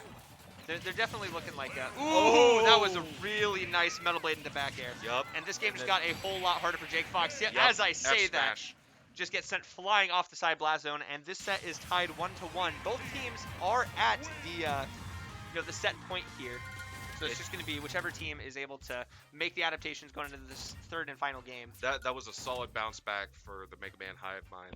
They were able to actually throw the pace where they wanted to be at. They were able to get inside. They were able to do all the Mega Man stuff. You know, we saw the Metal Blade. We saw a lot of the Crash Bombers. You saw a whole hell of a lot of hard knuckles. Oh yeah. And they were aptly rewarded for it. Now, Game 3, this may be a different situation depending on the stage. It is small battlefield. We got Persona music rocking. Let's go. All right, so these two teams rather, definitely get a lot off of the platform layout of small battlefield. I do like Mario and Ness here, but I also think that Mega Man does get a lot of extra just extensions and the ability, especially in dubs, to kind of just Where the play with each hell other. did that hard knuckle go? Am I the only one that saw that? That hard knuckle went straight off the screen. Oh Don't my worry about it. god. It's fine. And that's gonna be the game forever now because we have the final patch. I hate you, Sakura. He gave you Sora. Shut up. Disney gave me Sora, but nonetheless, Yeah. Neat and Jake Fox were given Sandbag the hands there and ended up taking the stock. Now, Neat is kind of eating a lot of damage and gets sniped off a ledge. Mario does not hang that low. Crows with some pellet there, able to try to do something about Jake Fox. Jake Fox cannot recover there. That was really awesome. Just calling out, just staying low with him, keeping him from getting much off. That up smash. Oh, the up air. Just these conversions from Crow. Oh yeah. He's all on it. He's definitely looks like an experienced player, and he's acting like it as well. Oh yeah. I know he is a power ranked player here in South Dakota. Oh yeah. And it aptly shows. He's definitely got the character knowledge. I was gonna say Crows is definitely one of those players that. But character knowledge doesn't matter when you just get good old up smash from Mario. Crows definitely knows how to play this character in a lot of the relevant bracket matchups. But even then, sometimes you are just going to get hit by that random F smash. And just like that, this game does look a lot more even. And as I say that, Neat does end up going down to his last stock here. Crash. That game. I was about to say, Jake Fox may want to watch out for that Crash Bomber. That will break shield. That is a nasty, nasty little move. Good forward air, catches back air. There it is. Jake Fox does not have a jump. It's going to be interesting. Crows does take that second stock, and suddenly the Hive Mind are up 2 stocks to 1. But just like that, Neat not quite able to get the kill with that up air ladder. Oh, sends it back. Gets a nice back air. Gets it from Sandbag. There we go. It's only a 1 stock difference now. Which if they get the stock off of Crows, which he is at a higher percentage. I was gonna say Crows is sitting at 100. That's close to kill range for both of these characters. Right. And especially if Neat is willing to go off, hit that back air the off pop stage. up from the Leaf Shield. This game is suddenly really doable. Those Mega Man multi-hits not quite working out the way that we want them to. Good back throw. Get your stage positioning. Eat your veggies. There you go. Yeah. Both players getting hit by that PK Double fire. rush coil. They really are Hive Mind. Oh, okay. Forward throw. Tried to get the F throw. If you got Now the F, it's it might just have been projectiles. It's just gonna be an absolute war of attrition here. Oh yeah. this is 100% where they want to be. Just trying to kill all the momentum that Neat and Jake Fox have. Especially with two explosive characters. Back air does get the kill. He got the kill. Oh, double back air. Yep, there you There go. it is. And just like that, the Mega Man Hive Mind do take the set 2-1. And do advance to the winners finals here in this Dubs bracket at Saturday Smashdiac. That was fantastic. Good stuff to Mega Man Hive Mind. They definitely were. Sweet. I was gonna say I got my big old jug of water here. Yep, I got me some Evian because I'm extra. Drink your water, by the way. I was gonna say, ladies and gentlemen, stay the hell hydrated, because Absolutely. real gamers stay hydrated. Cheers.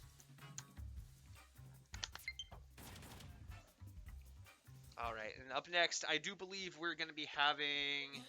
I think I heard Level World and Mastronard. Yes, I think it's going to be Level World and Mastro versus Bradiac and Eric. So, the TO himself is going to be making an appearance here in the winner's Wonder side who he had to pay to semifinals. get that happening, huh?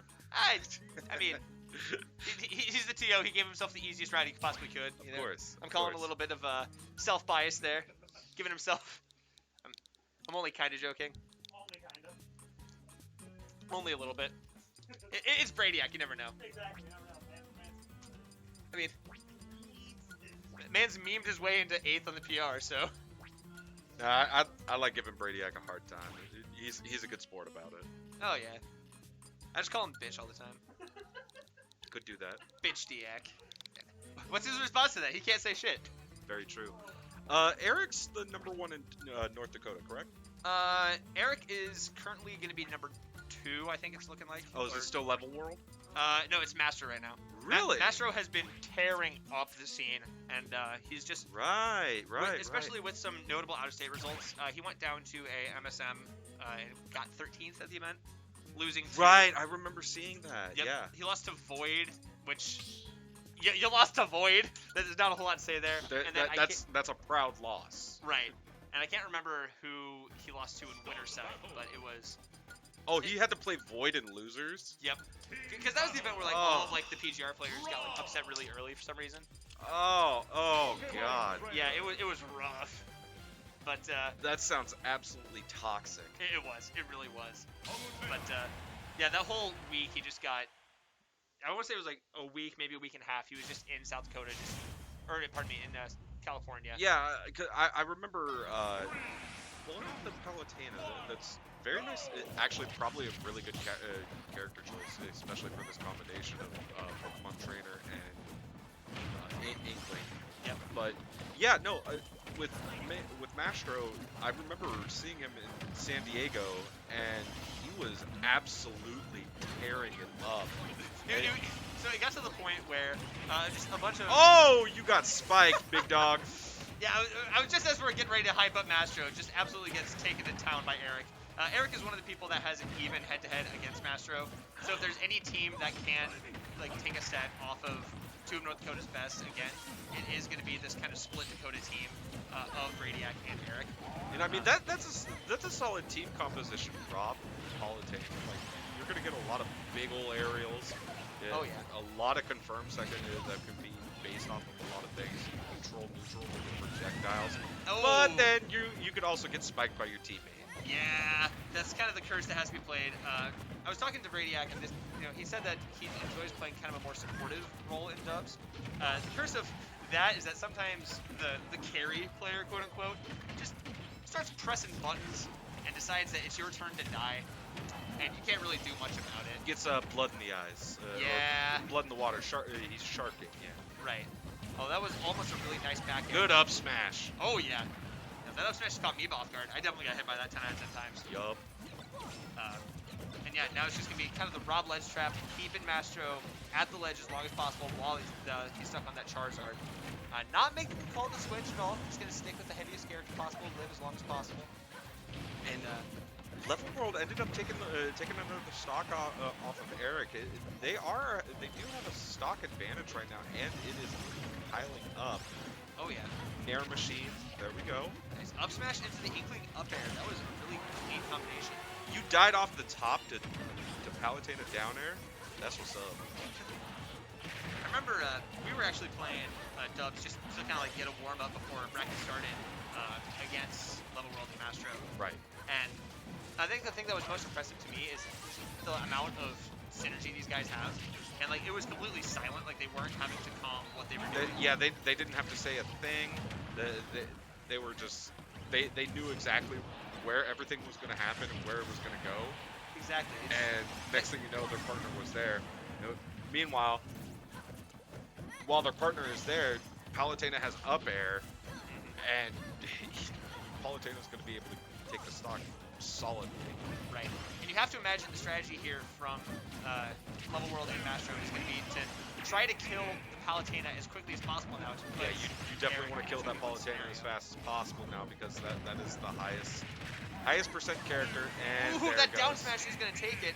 And this is going to be the all North Dakota 2v1 here. Eric going to have to try his absolute best to flush this out. The Flame Breath just taking no prisoners there. And Mastro definitely knows that Flamethrower is super effective against steel types. this is so- true. Ooh, almost gets that down air. Just going to hit that back air instead. And That's yep, going to take back him off air. the side. Yep. Charizard's. It's been 3 years, but Charizard still has a strong old back air. That yeah. tail still has a tipper. Yeah. It's a silly move, but it does make sense. And I hate that move a lot. I'm not going to front. That move is just dumb. Back That- throw, back air is still cheese, no I matter hate that that's a how thing. much Pokemon trainers. I want hate that to- that's a thing. Why can he just do that and I have to freaking play the situation completely perfectly? Because it like Well, if I DI it wrong, I get hit. If I DI it right, he waits and then I get hit. Well, you know what Pokemon trainers are going to say about it, right?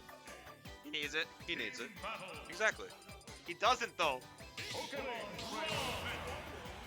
Bro, I don't give a damn. He lives to 900 and kills off a stray hit.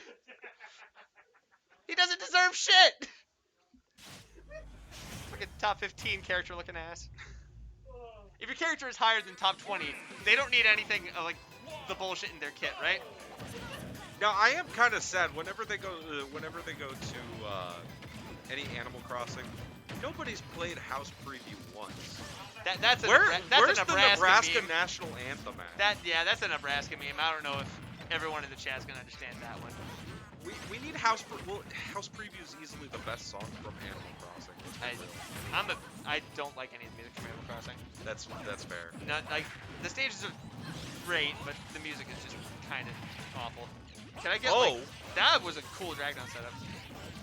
Unfortunate that he was able to SD out. Okay. Oh, okay. that was so sick. Okay, Eric. I Yeah. see you. As I'm just like, there you go. Jesus Christ. Oh, Braydak doing an There awesome you job go. of saving his teammate there, but does decide to hit him with the gyro as a penance for saving his life.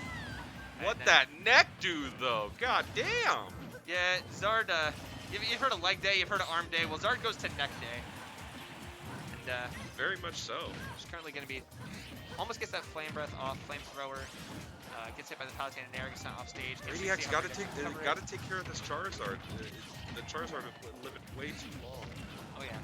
No, he's 100% just holding on to the stock, trying to get as much as he can. And even though Level World is kind of being put into a rough spot, there's still a stock up, and at any point, with how explosive this character can be, they have a good chance of being able to just dive There you inside go. there to the laser. You know, that good chance that happens. Squirtle, back air into the Ivysaur, up B, potentially setting up for Ivysaur up air, down air, something like that. Instead, it's just going to be the Inkling dying off the side there.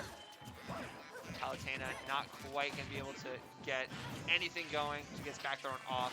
As you can see how Mastro covers the ledge. A lot of great positioning, but unfortunately just a lot of moves getting whipped, and they're also getting whip punished from the Dakota team here. Oh yeah. Now, Brainiac's doing a pretty solid job. Great tech by Eric as well. They're finally back together. What they really need to do is actually work on splitting the two apart, which they have gotten out. That would have been sick, but unfortunately got hit by the big ass up air. I was going to say, Braydak That hit back throw to boot, Mastro's on a tear right now. and suddenly this game is dead even. At any minute, these two teams can get just an explosive combo off. Mastro is still doing a good job of holding onto his stock. He does have the stock advantage. So if something does happen to Level World, then he will have the opportunity to take a stock, or if Mastro does lose this one. And then gonna switch to Charizard to keep that from happening. Definitely playing a stock tank role, recognizing that Bradiac and Eric are both at relatively low percents, and that he's gonna have to. There you go. Yeah, something that's gonna become a lot harder. Unfortunately, got the grab on his partner, and that spelled doom for Mastro. Unfortunately, yeah. Now, like we were saying earlier, sometimes in dubs that stuff just happens, but it might not matter. Mastro might just be able to get the kill on Bradiac. Gets the spike with the down air. Great timing on that. You thought they down air. nerfed that move? Nah, I think they made it better. Oh, but he gets the back air. Okay, this is a fresh Ivysaur though against a Rob that is a little bit worn out. Eric has to play this very calm and very carefully, and he could possibly go for some gyro cheese. Get the Rob easy big combos. Say right now, Mastro is doing a decent job of just not overextending, not really letting himself get hit by anything. And maybe Eric trying to claw some kind of percentage back, and Mastro just trying his best to not give Eric that opportunity. He's got the Z drops. Oh yeah. There's back throw. Back throw, almost gonna get that. Just gonna throw out a couple of the Razor Leafs. Try to zone him out a little bit. Gonna try to call out something with the landing. Back again, and that's gonna be the forward air getting the kill there.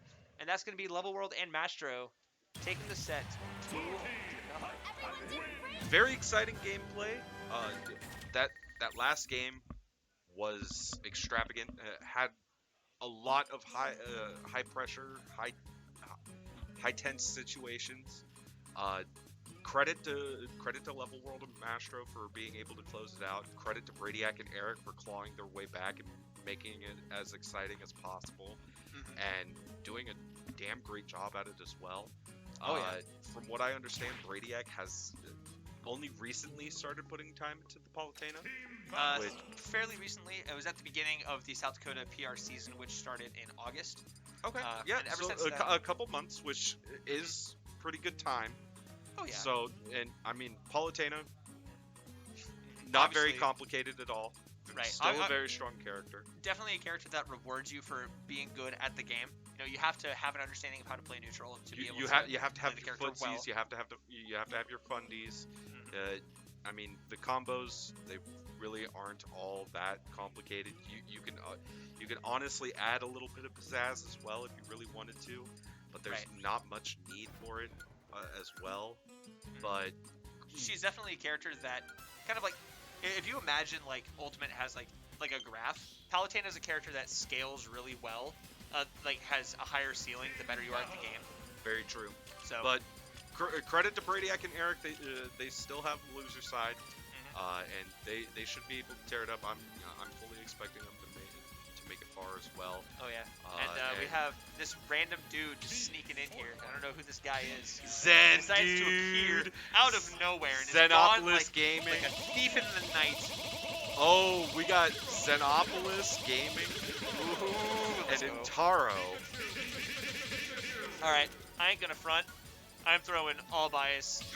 This is gonna be a very biased set for me to commentate because that's gonna be my homie Intaro. Gonna be playing that Roy, and I can't not cheer for one of my favorite human beings of all time. So if you're expecting unbiased commentary here at Saturday Smashdiac, you signed up for the wrong stream, and I'm sorry. If you talk to Varatha, you might be able to get a refund, but that's a hint. That's a hint, Chris. That's a hint. I paid you for dubs and I didn't get to enter, so yeah. So we got me Sword Fighter and Yoshi versus Roy Pikachu.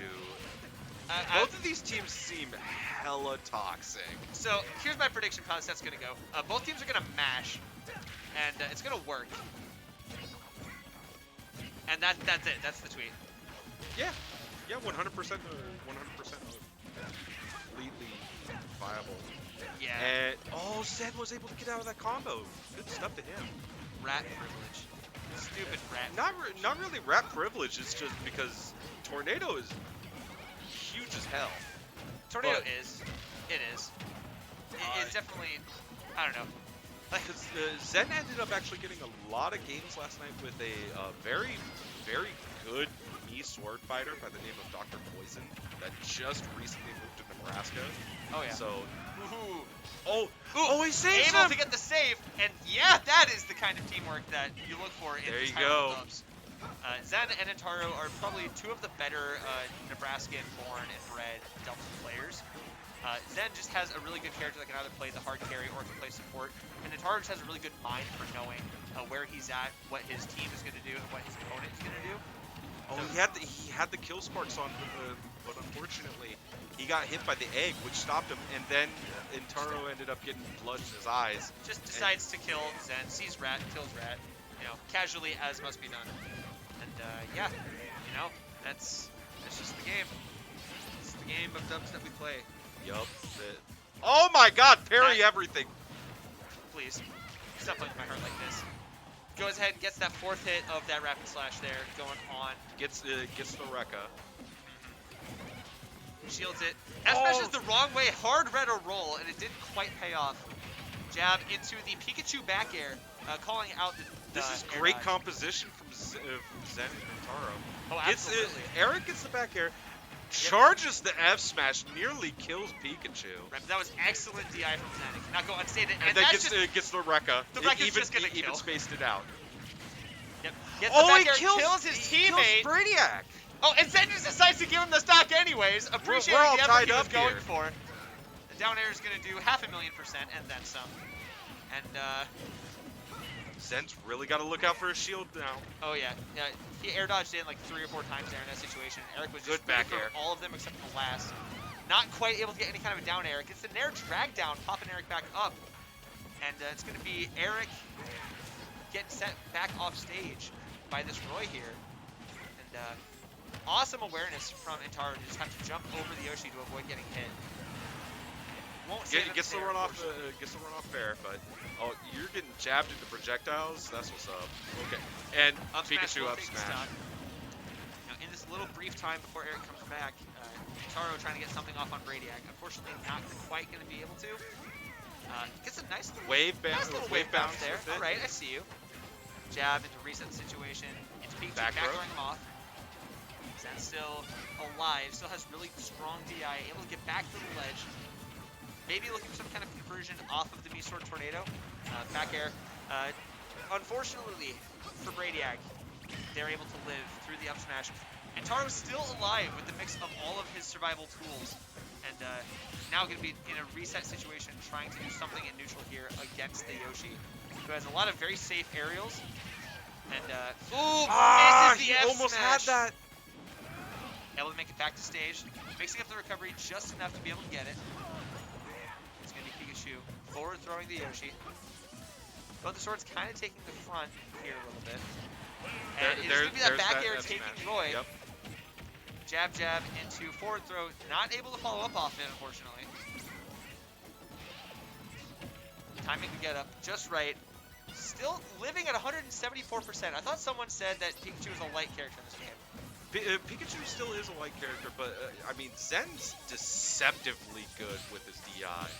Zen does have very and strong he's DI. very good at mixing up. That reach from his back pocket. That was, man's turned around, let Zen roll into him, and then just swiped upwards.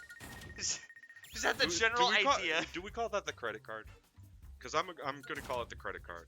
I'm good with that. That works. So, all props to Bradiac and Eric for containing that absolute catastrophe of a Dubs match right there. But honestly, credit to Intaro and Zen. They were doing a fantastic job of controlling neutral. It's just they had to clean up a couple things here and there. And if they could do that within the next match, I could see this going to Game 3 and down to the wire, honestly. Oh yeah, and there was definitely a lot of downloads coming through from both teams. Ultimately, Eric and Bradiac were able to pull it together a little bit more. And I do think that's worth mentioning that for anyone who is new to the stream and doesn't know these players, Eric was at the Smash World Tour qualifier for the entire western side of the country, and Which doesn't make a sense at all. and they split it up. I don't know. Smash World Tour was a little bit dumb, but you know, they gotta do what they gotta do.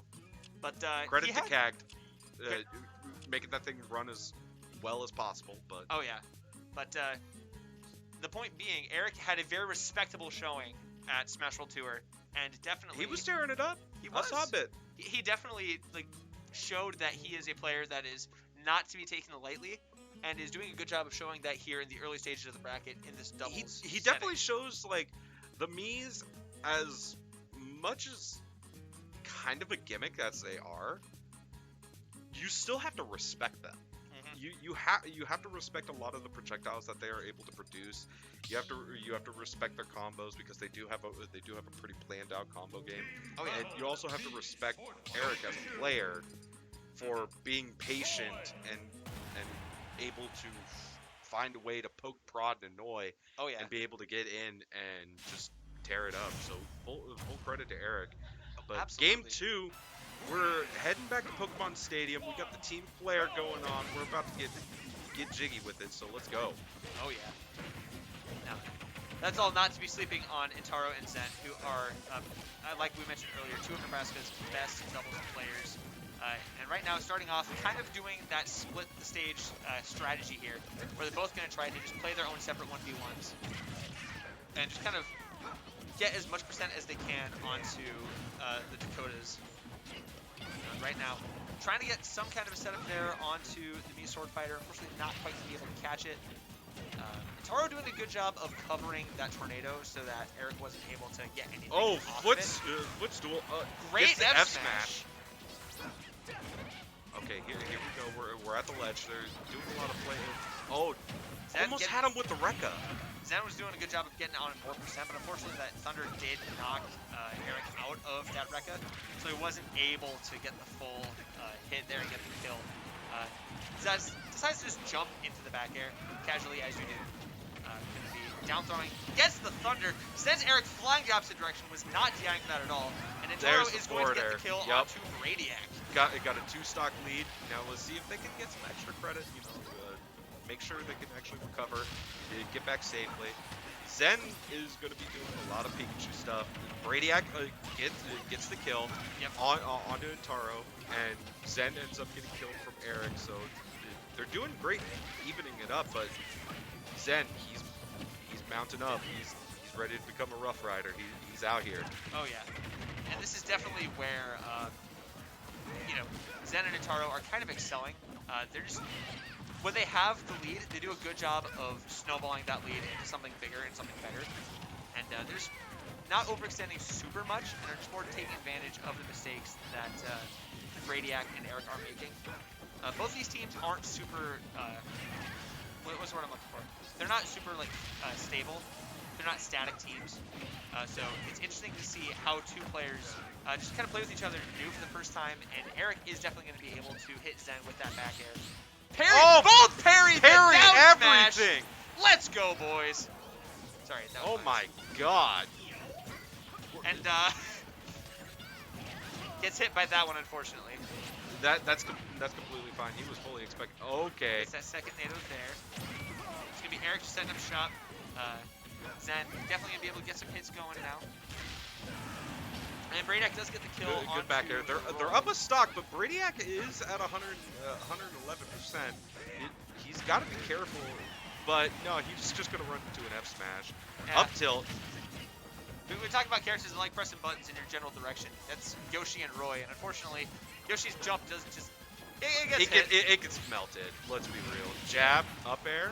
That was clean. That was sick. That was nice. I liked that. I liked that a lot. There's a lot of positioning now. Intaro's doing great getting back to his partner, but Yep, definitely getting these juggles off, trying to get as much just extra credit, extra percent as he can on this team. Zen flies off the top. Oh my god, this game is dead even.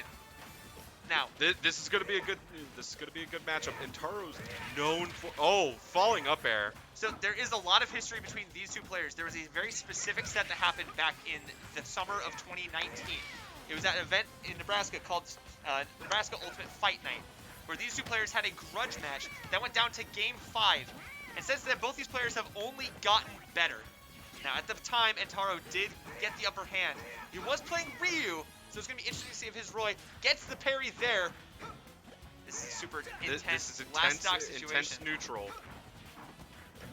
Just kind of throwing out hitboxes, keeping Radiac from getting anything. Gets the back air, not able to get anything else off of it. Up smash sends him up top. Good wave bounce to get out of there. Up air to get everything. So he's just trading up airs.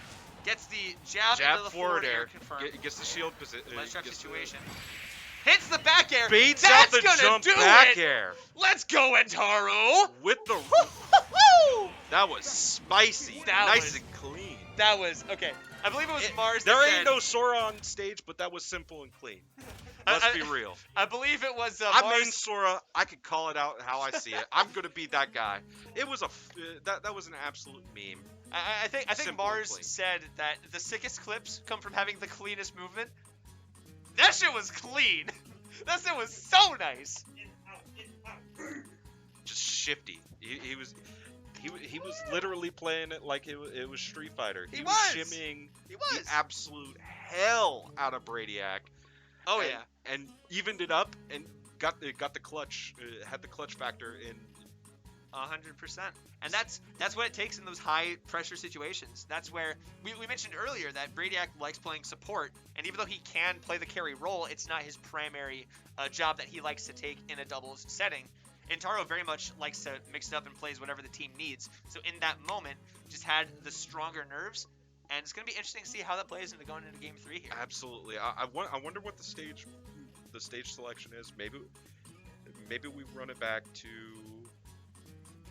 PS2, depending on if we have modified Dave's stupid rule Yep. or anything like Yep, that. it is going to be MDSR. We're currently running the Smash World Tour rule set. Okay, So- so unfortunately, it looks like PS2 is going to be off the table then.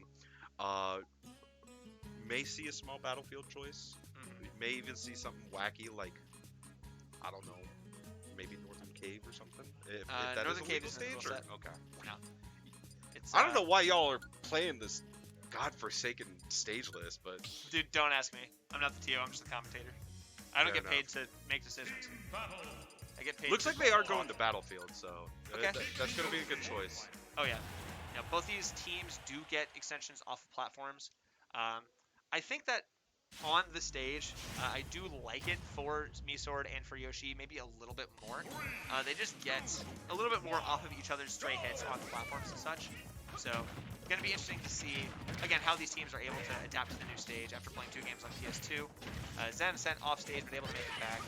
And Intaro, currently sitting on the top platform, just seeing his partner get team hit.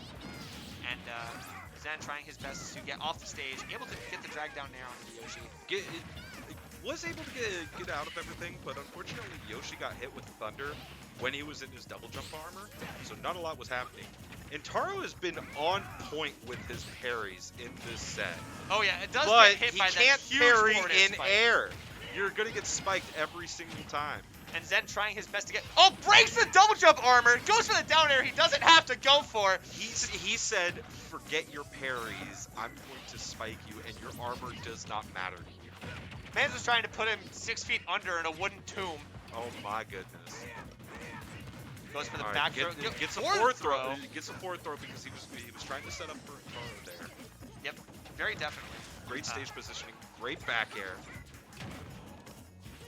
And currently looking at down air coming out from Yoshi. Zen trying to cover Bradiac as much as possible, trying to negate this Yoshi as best as they can. This game is still looking very even, very doable for both teams. Following Eric up air. is starting to get at a higher percent, so it's going to be interesting to see when this team decides to start going for that kill. Air dodge is out of the tornado. Pikachu still has a strong dash attack. You may want to be Oh, yeah. careful, but Dies to you're the gonna up die air. to up air, especially at 125%. Oh yeah. Now this is a strong move. And Intaro does get hit by the grab, doesn't get hit any confirm off of it. Then hitting the back throw. F tilt. Sour spot F tilt, not gonna kill. And just went back to Oh. the reset situation. Hits the forward air on Bradiac, who was sent flying by Zen there. Hits Back the air back gets air. it. This is a very intense situation. Both teams just kind of trading back and forth. Both teams kind of mirroring each other in terms of percent and in terms of kind of, but just looking at rankings, strong player, weak player. Hits the back air onto Hits the the Yoshi. back air on Bradiac and is able to go up a full stock, I should say. My apologies. You are A-okay, my friend. But this is just a great match. And honestly, Zen Zen and Intaro, especially Intaro, has been absolutely tearing it up. Whenever Zen needs Intaro, he is Johnny on the spot, and he's there, and he's ready for whatever he needs. Usually it's a clean kill move, because Zen is more than happy setting up and doing a whole hell of a lot of damage. Oh yeah. No, you look at these characters and you think who's gonna have the kill power, who's gonna be like the one getting the kills.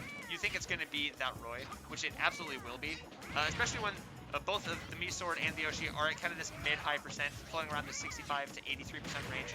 That's where you're really gonna need Roy to either get an early kill or the Rat to get more just percent to be able to get a cheekier kill. And both teams 2 stocks to 1. You The got F-smash. wrecked. Woohoo! And right now we are in a 2 stocks to 3 lead for Zen and Intaro. Bradiac is at very high percent on his last. It won't take too much left to kill him, one would think, depending on the hit and where he can Falling get it. up air. Falling up air sends him off. Just constantly, dude, he's been parrying literally everything. I swear, Intaro Incredible. just sees a F-tilt. move and thinks I can parry it. And Zen able to get the back air. This is now a 3 stocks to 1 deficit for Eric. Puts him in the jab vortex there. Gets the roll behind. Gets hit by the up tilt. Doesn't matter. Zen is Has to taking get front out of here. there. Zen is taking front because he knows that he has the extra stock, and Intaro is going to be the one that has to get the early kill if they want to have an easier time closing this. Now, this is still a mountain to climb for Eric, especially at 69.3%. And he does get off the ledge. Reset stage as best as he can. Gets Tornado. Waits. Gets... Oh, he interrupted it. He interrupted the up smash. That was so clean of Zen. That was a very high-pressure, intense situation here. Just neutral gets up off the ledge, runs into the Pikachu, up smash. Reads the roll, gets the up smash. Hits all the buttons. Dash tech lives, got the DI. Falls, Up air. lives through the Roy up air. Hits the back air. Zen with another back air of his own. And one thinks this has to be where the set comes to an end. That's F-tilt. that F Yep, tilt. that's at the hilt. And There you Intaro go. and Zen, after a very intense 2-1 victory, knock Bradiac and Eric out of the tournament. That's incredible. That great stuff to Intaro and Zen. I mean, I don't want to float my boat, but Nebraska kind of good at dubs. That's kind of Low the thing. key. That's kind of the Nebraska thing. I will say, a lot of the players that were bad at dubs who went to Nebraska left the state good at dubs. You want proof? White Fang. Literally got 13th at a super major in 2020 in dubs with Quaz. They're kind of good at dubs now. And I mean, Quaz, our best dubs team in Nebraska is easily Quaz dubs or Quaz censored. Oh yeah. AKA the Nebraska Woats. The NE Woats. Yeah. And they're far and away the best dubs team in Nebraska. It's crazy, but God, those two are. shout outs to Bradiac and Eric. That was a very good team, which honestly I had no idea would work that well. Oh yeah. Their synergy was on point. They had a lot of great team combos. Unfortunately, it kind of fell flat right at the end, which if you're going up against Zen and Intaro, you got to be on your game every single time. But Right. speaking of games, we got another one coming up. We got Neat Jake Fox returning to stream, going up against Toastfish and Pink Shirt Guy. The newly Bravo sponsored Pink Shirt Guy. Bravo. Congratulations. Yes, Bravo being the premier esports organization here from South Dakota, held by Johnny Bravo himself. That is his legal name, and it is incredible. Picking up Pink Shirt Guy as their newest player. He has been grinding his ass off in the Wi-Fi era, and it has translated to some very impressive out-of-state results in the beginning part of this offline Yeah, return. Pink Shirt Guy has definitely been cooking it up, but we also have to see like if he can continue keeping that fire in the kitchen against a very solid dubs team in Neat and Jake Fox, which with that last game, I'm sure they definitely will be trying to take care of business a little bit sooner than later because of making it high. Absolutely. And speaking of there's a little bit of history. no! History can wait. Sometimes you just get up smashed and die. That's fine. Just the Oh, but Megawatt. yeah. Megawatt will just do that. Sometimes you just die to Megawatt. Yeah, and sometimes you just gotta hold that. Oh yeah. The picture guy is definitely one of the like best users of all the different mid nairs in the Midwest. Very just solid at knowing when to press which buttons. And just there is a little bit of thought that does have to go into playing mid. You do have to be able to catch on to your opponent's habits. You can't just mindlessly mash. You have to mash with a little bit of intelligence. You know, one brain cell for each arm. And it goes for the down smash, not quite getting anything off of it. But this game suddenly... Hold on, what the hell happened? How is Toastfish at one stop? I looked away for 2 seconds. Honestly, Toastfish was kind of getting cooked up by Neat and Jake Fox over, and unfortunately had to pay the piper for it. But you know, Pink Shirt Guy and Toastfish, they're starting to pick it up a little bit now. They're still a full stock behind, but they can easily make that up, especially with Jake Fox being at a high percent that he is. 100%. Gets the waft. Now PSG just got his first stock taken away. It ends up cleaning it up. We have 3 stocks to 2. Out of nowhere, this game suddenly, you would have to think slightly in favor of PSG and Toastfish. It does depend on if they can clean out Oh, this we got stock. the Gimp on Mario. That is insane. Yeah, these is so speaking to a little bit of South Dakota history here. PSG and Toastfish both go to the same college, so they play against each other a lot, which means that they know each other's habits really well. And I found that that does translate to dubs really, really well. You're just able to know what your opponent is going to be looking for. Or, pardon me. Oh, the dragon shot. It doesn't matter. Synergy doesn't matter when you have the dragon laser and you just decide that your opponent's going to die off the side. It doesn't matter. You're dying at 40. It almost doesn't. It does not matter. Yeah. Trying my hardest to work up some narrative here, trying to like get a little bit of insight into the players. Pink Shirt And Guy and just- Toastfish said, "Nah, you don't get a narrative here. There's no story. This is just." They are roommates, and I've never seen them in 2v1 yet. Just like static delta. Yeah. They're, Really? So Once have I seen them in 2v1. so Interesting. just in case anyone didn't hear that, from Maratha, who is one of the other TOs, one of the guys who knows all the stats here in South Dakota, apparently they just don't lose 2v1s. It's just not a thing that happens. And also, they were roommates. Yeah. And they were roommates. And it looks like we're going town and city. No, Smashville Smashville for here. this. Gonna be- So this is going to be a little bit more of an interesting choice, just because it is a smaller stage. You have the smaller side walls. Oh yeah, it doesn't matter if you got That's smaller side disgusting. walls or anything like that. When you just get ripped up and spiked like that. Yeah, that's one of those. Jake Fox is really good at knowing when to go for those, and Toastfish does fall off the side as well. That's just a very rough start to this game for the roommate boys, PSG and Toastfish. Oh, but he wanted the upbeat kill. He wanted to be a little bit creative, but unfortunately fell out. Good stuff to Toastfish. Gets the back air, gets the kill. Did redeem himself a little bit. That is going to Now, be They going down in do stock. need but to it's- take care of the stock from Jake as soon as possible, so that way they can get it back to at least somewhat even. I was going to say, this is still a very rough spot to be in. Down a full stock at very high percents on both of the teammates here. Very much so. You know, the min-min game plan stereotypically is to try to just chill and get as much percentage as you can, but it doesn't really... Your percentage just doesn't matter. Your percentage just doesn't matter when you're dying at like 60% when you can't recover.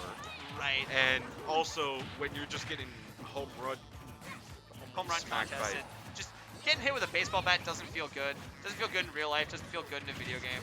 No, and Especially then, when- then you're gonna get walked the dog on.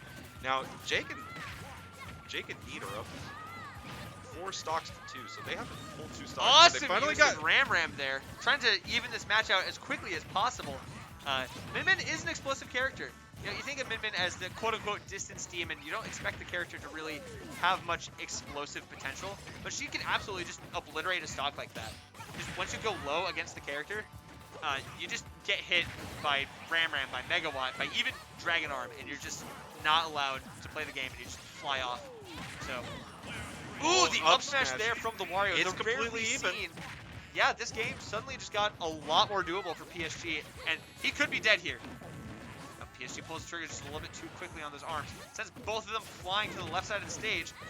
It's going to be Toastfish covering the nest as best as he can. Ooh, and just Oh, he dies baits off out the bad side. recovery. That was such a smart play. Doesn't get the F tilt 2 frame. Just kind of throwing out of back air in the opposite direction of the opponent, you know, casually as you do. Megawatt. Yeah. That's What are you doing? Neutral, get up against Megawatt. that. Yeah, that's yeah. Yeah. You got to jump. You can't just neutral get up. You got to jump. Yeah. That was a game. That happened. That was an ending to a game. Unfortunately, Jake Fox got to hold that. Yeah. You got to hold all of that. I have a feeling that's going to be a Bravo Esports clip. Just Wouldn't be surprised. no, it's I fully expect Johnny to turn that into a GIF of just Puv, you're at ledge against Minmin. Do you A, roll, B, jump, C, wait for the option, or D, neutral get up into Megawatt? It's like a question off of Who Wants to Be a Millionaire. Yeah, and he didn't win. Jake Fox did not win the $1 million pot. Yeah, You Goes got out home of with the, nothing. you got out at $500. Sorry, dude. But good stuff. Good stuff. From Neat and Jake Fox. They were showing through, and they had the match. They did. They had the match, but then they just Toastfish and Pink Shirt Guy, Mega Man. they were tearing it up. it feels like they just looked at the setting and looked at what was happening and said, you know what? I don't want to play a game 3. I want to win right now. Exactly. Do you want to win right now? I want to win right now. And then they did. Speaking of winning right now, we got Level World and Mastro back up against the Mega Man Hive Mind of Crows and Sandbag. This should be a very interesting set. I'm expecting it to be a lot of, yeah, Lots of projectiles. just so there, round start, just immediately throwing the pellets, and now Yep, we're gonna be lemons are being sent everywhere. like, I imagine this game is gonna be a lot of Mastro and Level World looking to get just some kind of like zone break going against the 2 Mega Men. But unfortunately, it's just going to be very difficult against 2 very proficient zoners and 2 very proficient zoner players. Are going to be seeing the Charizard come out. The character is absolute combo food, but just won't die and has the potential to just explode you at like 2. Back throw. Kind of setting up the situation, trying to figure out what. Crow's coming over to the rescue with a good back air. That was a very optimistic flare blitz, if I do say. He was definitely trying to get out of there, just that way he didn't have to get hurt anymore. Sure. Doesn't quite get any follow-up off of. Unfortunate with Hard Knuckle. The Hard Knuckle connected, but it did not spike off stage where he wanted to. Unfortunately not. That's going to be... Lots of parries going everywhere. Oh! Kills his teammate with the flare blitz and dives up the side himself! And gets the taunt. Let's go. Yeah. All right, Yeah. eat your veggies. Both of them with the salads. It's just going to be waterfall real quick, trying to get out of the situation. Squirtle Great air dodge. does have the opportunity to get something going, but against 2 players who just kind of know how to get back to the ledge. And I don't know exactly how much experience they have in the matchup. They have a lot of experience just back airing each other and killing each other. That happens a lot. There is a lot. I mean, that's the name of the game in dubs. Like you're going to be hitting a lot of people. So unfortunate that it happened, but you know what? They move on quickly. So great. It does. Another back air, but unfortunately dies to Ivysaur, I believe. Looks up like there. Which again, that's a fantastic move. It's a very But good. We're talking about characters that, a little bit ago, we were talking about characters that don't have, like, awful moves. And I think that Ivy only has, like, 2 or 3. That up air almost my killed. goodness. They were, like, what, 30 and almost died? That's, yeah. That almost happened. Back throw, definitely setting up for, oh, runs back to center stage to cover his teammate there. Really intelligent play, and is able to get the pressure off of Level World, get them a chance to recover again. And currently just trying to call out the Hive Mind, try to figure out what the option is. Crows gets hit. Sandy does jump into the up air. Gets hit again by it. Gets the up air kill. Everybody's at high percent. You cannot stay hanging on ledge against Mega Man because that Mega Buster will get you got. Now everybody's at one stock. It is all fresh. We're all ready to rock. This game suddenly just got a lot less predictable.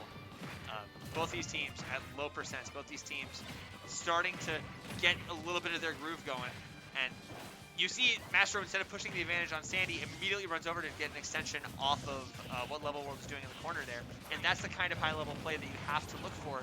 Oh my god, that shield was the size of a Skittle. That's the kind of shield pressure that these two characters can put on. And right now, looking really tough out of nowhere for the two North Dakota boys to get a shot at taking this game. Crows has not been hit that much on his last stock. If they are going to get any kind of advantage, you would imagine it has to be from killing Sandy fairly early. But right now, does just get hit by that up air. And this game got a lot harder. Be that forward air sending Crows off stage. And Level World looking for something off of that. Gets the up smash, not going to kill, had no ink on him. And does fall into the Ivysaur up air, does get the kill. And the North Dakota boys, Mastro and Level World, take game 1 in this set. Really good stuff from Mastro and Level World. They really played their game. They were patient. They weaved and bobbed, able to get in. And once they got in, they made the most of it. And when it really counted, they were able to get a lot of kill confirms. They were able to bounce off of each other. They were able to pass each other along. Crows and Sandbag were still doing well, but they just have a couple things that they wanted to clean up. Maybe work on their ledge trapping a little bit, or just a disadvantage. But we get to see if they can bounce back in game 2. And it looks like we're going to Town and City. And this is a stage that I think is also really good for both teams. You have the Mega Man that obviously won just as much distance as possible, but then also think about how the team of Pokemon Trainer and Inkling went to kill. It's going to be a lot of either off kind of the bottom in like a spike kind of area, or just off the side, and that's going to be kind of what Town lets them do. They don't have to worry as much about killing off the top, and instead they just get to kind of play the game that they want to play. Absolutely. Right now, it's very difficult when you're getting ledge trapped by 2.5 Mega Men. The other half being the stage transitioning, so they don't have any more escape options. They're definitely getting a lot of options. Credit to Sandbag, he ended up catching the jump from Mastro with that nice back air. Yep. And now you're going to see the projectile wars coming out. You're going to see a whole lot of fruits and vegetables come out. You're going to see a metal blade every once in a while. You're going to even see some hot sauce from that forward air, maybe. Maybe a little bit. But really, what you're going to be seeing is this big old tail from Charizard hitting you in the face, son. Sandy ends up losing the stock. Big old boy gets the up smash on Crows out of shield. There's going to be a good button to press in that situation, try to push a little bit of advantage. And sends Crows flying with the back air. Have I mentioned how much I hate that move? Because I hate that move. That move is dumb. Killed off the opposite side of Town and City, by the way. The move is dumb. The move is really good. PT don't oh, eat but shit. You know what else is pretty dumb? Hard Knuckle. You're getting spiked. Level World. Yeah. Now, Level World also does take an Ivysaur up air from his partner. Some kind of self-sabotage. The inside man. Check your Venmo.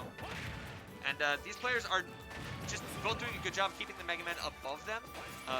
As I say that, able to get back down. Reset kind of a semi-neutral setting here. Eat your veggies. There you go. And going to be kind of trying to split this map up between Mastro and Level World. F-Tilt keeping Sandy at the ledge as much as possible. Does get hit by the up air. Tries to follow up with a couple aerials, but unfortunately, Crow is able to get the fast fall. Sends him flying off the top left corner with the forward air. Oh, up smash. Just calls it out. It says, what are you going to do about it? And we got Shoryuken in the corner. Shoutouts to Ryu. Yes, sir. Capcom coming in clutch. And looking for some lots of neutral going on now. Lots of veggies, plants, and Vine Whips, and everything coming out, the whole kit and caboodle. Now, if you look at this game and kind of what's happening, this game just make an awesome like salad. Because you got, kind of think about it, you got squid, right? So you got your calamari, you got all the vegetables and all the lemons that the Mega Men are giving you. You got, they can heat it up with the fire. You got hot sauce fire. Yes, sir. You know, you want to get exotic with it, you can throw it in the Squirtle Shell. You got your bowl. Yep. And then Charizard can be your chef, and the Mega Man, you know, make sure you get your daily intake of iron. And Yeah, of course. yeah, you know, they're just able to, you know, kind of play this game pretty well in that regard. Able to just get the back air, get the kill. Speaking of playing this game very well, it's definitely Mastro getting that kill off of Sandbag. Even actually getting a stock lead, but they're both Mastro and Level World at high percents. Something I wanna- Mastro has to be incredibly patient here, but now Crow's is done. He has no more stocks. There's only one stock left, and it's for Sandbag. Something I want to draw attention to is that this entire time, Level World has not been afraid of running up in his face. He's been at high percent for the past like minute and a half, and he's just had absolutely zero fear to run up and press the buttons that Inkling does and that work. Even though he does get hit for it, he has the extra stock. He knew that he had a little bit of room to play, and is currently taking points at 121%. That is insane. And I don't know if I would do that, but I mean, that was an if awesome you're- little team combo there. Dash attack into the up air, and going to be both these players trying to figure out how he's going to land. Gets the up throw up air, and North Dakota goes up 2-0. that was amazing. Great team synergy from Mastro and Level World. I would definitely save that replay just because that was absolutely filthy. That Oh was my goodness. Mastro just decided to take every stock that game, like it was no one's business. I think Level World only took one stock, if I saw that correctly. He lost one stock and did like 700 damage. I swear. That is just the epitome of That's dubs. that's dubs. That's I'm playing support. You know, you go in, you get the kill. I will back you up as best as I can. And that is exactly what these two players are doing. Of course. And it's Now just, we're going to Lilat, which a lot of people think should be banned. But that's another story for another time. Right now, what's probably going to be banned is Level World and Mastro, just for the absolute ass whipping that they're putting Sandbag. I was gonna say, isn't there clause against extreme violence in the Smash community? Because I feel like this is breaking several of the GDM conventions. But right now, Sandbag, the Mega Man hive mind is getting it back together. They're starting to get it, but Mastro is just absolutely abusing them with Ivysaur up air. Ivysaur up air has really been the MVP for Mastro. It really has been, and that's kind of the bread and butter of this team. Is the Ivysaur is stupid.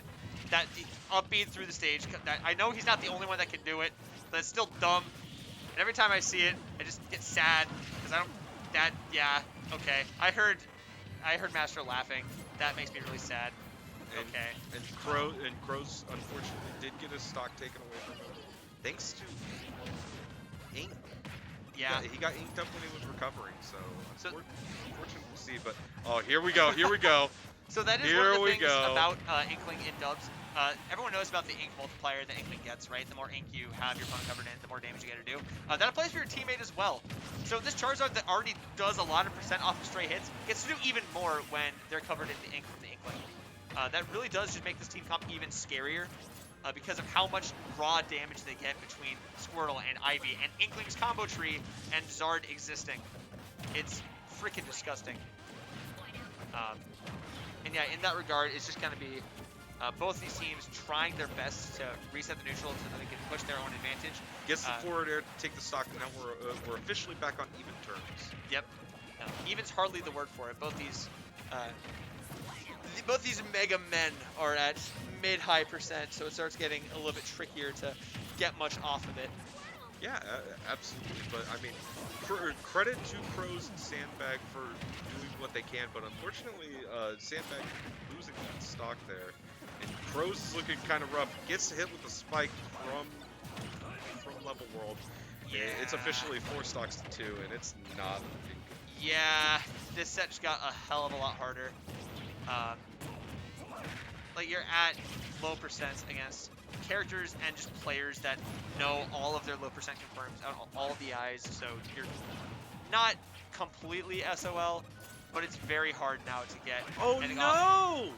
And that could very well be Sandy dying here. Yeah, Oh, great use of no. the ink. And this is a 4-1. I don't think Crows can do it. It's not that he doesn't have the skill, it's just this is a very difficult mountain to climb. Does get the up Gets the tilt. Shoryuken.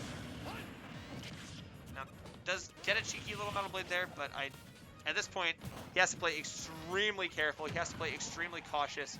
Any other stray hit and he's dead. And that is exactly what Zard is going to look for here. So, okay. All right. Okay. Okay. All right. That was a thing. Okay. All right, buddy. Crows let that happen. That made me very, very sad. Crows let that happen. If at first you don't succeed, try again, I guess. If you get hit by Flare Blitz, you gotta hold that. Unfortunately, but credit to Crows and Sandbag. They made it to winners finals. They still have losers, while Mastro and Level World are going to be sitting in grand finals. So we have Zenon and Taro, who's going to be playing against. I believe Pink Shirt Guy and. Yeah, Toastfish, I would believe yes. Pink Shirt Guy and Toastfish, and this is going to be for 4th place in dubs. Which... Right. Now, you would have to imagine that game fatigue is a thing. The more games you play in bracket, the more decision-making process becomes difficult. That's psychology that's been studied and researched. Coming off of a very intense 3-game set, you would imagine it's going to be a little bit tougher for Antaro and Zen to just have the clear state of mind to make the correct calls. And PSG and Toastfish kind of have the call to just, we're going to win. You know, that's a very difficult mental battle to try to fight. I do expect this series to be close, but I think it's going to be very difficult for both teams to get the upper mental advantage. I truly do believe if Zen and Antaro are able to get in once, it's going to be hard to get them off. Mm-hmm. Of course. So, especially with Zen, just being the annoying rat, going in, doing nairs, doing back air loops, and then Antaro is going to be following up with a big old meaty sword, getting a lot of nairs into fairs, into back airs, into possible rekkas or anything like that. Yep. It's going to be interesting to see, but games aren't played on paper. They're played in game. This is true. So we'll have to see where they go and how they start out and how they're feeling for everything. But this is shaping up to be an exciting losers semis final match. Yep. So. You know, hopefully these players are able to deliver a very entertaining set. I want Game 3 because I think that's going to be more fun for everyone. But you know, New you're follower, Hayden Mains Fox. there. Okay. Okay. Ah. Why is the laptop? How can you smell the laptop? I'm wearing a mask, dog. I can't smell shit. Tisk tisk. Our stream runner, everyone. What a guy. Yeah. How dare you? How dare you save the stream? I'm literally doing my job right now. How damn dare you?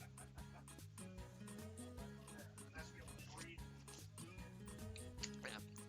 I know that chat cannot hear it, but while we're waiting for this game to get started, the venue has been playing nothing but anime openings all day, and it's degenerate and it's cringe, and I love it. It's really funny. It's really funny seeing Henry walking around. So Henry is Pink Shirt Guy. No, we cannot do that. It's on. It stays on. So Henry is Pink Shirt Guy, right? Pink Shirt Guy is a part of the South Dakota State swim team. He is about as much of a Chad jock as you can imagine a man being. He plays Min Min in Smash Ultimate, and he does not like anime at all. And seeing him walking around with all of the nerd music blasting and all the nerd shit is very, very funny.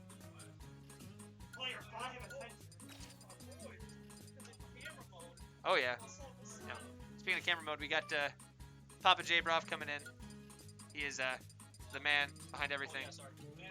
This is Johnny Bravo himself. Wait, what the hell? There's pizza out there? Yeah, I bought pizza. What the hell? That's free. Why am I back here with this pizza? Cool. I'll come. Alright, I'm getting my pizza. Ken, I'm getting you some pizza. What do you want? Give me pepperoni. Alright, so we got Intaro and Zen and Toastfish and Pink Shirt Guy. Lots of action going forward. Intaro's doing a great job getting everybody, getting Zen back on the stage and just working it out. Oh, Zen with the spike! Oh, he got Toastfish. I look away for a second to fix something. All of a sudden, Toastfish is dead. He ended up getting a Thunder Spike off stage, That's and then super. out here doing Min things. Nemit's gonna be doing that. This, like I said, I think the strength of what Pink Shirt Guy and Toastfish have going on is in the cases where Toastfish is just allowed to go in, and Pink Shirt Guy can stay in the back with Min and like Ram and like hit him out of end leg or like cover like someone going in to punish him for his options. I think that's where this team excels the strongest. Oh is yeah, of Pink Shirt course. Guy taking a very passive kind of role because Min covers way too much stage in doubles. It's insane. It's terrifying. And so at the point where Toastfish is allowed to just kind of beat Mario and just have backup is super good. It gets them so much. Like in that time I was explaining that they got stuck and relatively kind of evened it up, and Intaro's one good hit away from closing out that side. Yeah, but the thing is Intaro, it just doesn't really matter because he's going to be swinging that big ol' sword and he's going to be pressuring your shield. It's all shield pressure. That's what it is. And Pink Shirt Guy really tried to go off stage, trying to take care of the rat, but unfortunately got punished for it. Grabs his own teammate. They're both a high percent, great falling up air, and Zen really wanted Intaro to get out there and try and get something. And like going on, like Zen and Intaro definitely been doing super good for a team that kind of got put together last second. You know, originally, I believe this was Great be, fair. Oh, that's gonna do amazing things. But Intaro, I don't think was gonna do any doubles, and Zen was supposed to be with Tony. Tony dropped out to go to Spotlight in St. Louis. Shout out to those guys. I hope they're having a great time down there. Yeah, absolutely. So this team was put together last minute, and it's still just super good. It's all, good patience on Pink Shirt Guy to wait for the air dodge and punish it and to close out the stock there. And right now, I believe that's Mario with full loft. Yeah, that is full loft. That's something that blue team really likes, to get that advantage to just close that stock out, to get to that 2v1 situation faster. That's where they want to go, where they want to be. Alright, a lot less traffic gets Alright. And I Intaro, have returned with the Zaw in time to see the lad get hit. That is and he gets wafted. Unfortunately, it is 4 stocks to 1, but it is kind of doable. Zen can get a lot of gimps. It's very doable. I will say Zen is definitely a top, like, I won't say like top Pikachu player, because He's definitely a notable Pikachu. absolutely, he's probably one of the best Pikachus in the Midwest. But as hard as rat players are to come by, this is actually a matchup that Toastfish and PSG have a lot of experience in. One of the players, Error, frequently goes to SDSU events and does very well. So at this point, they kind of know what Pikachu wants to look for. And even though he might not have, Error might not have the execution that Zen does, it will still be a little bit on the trickier end for them to,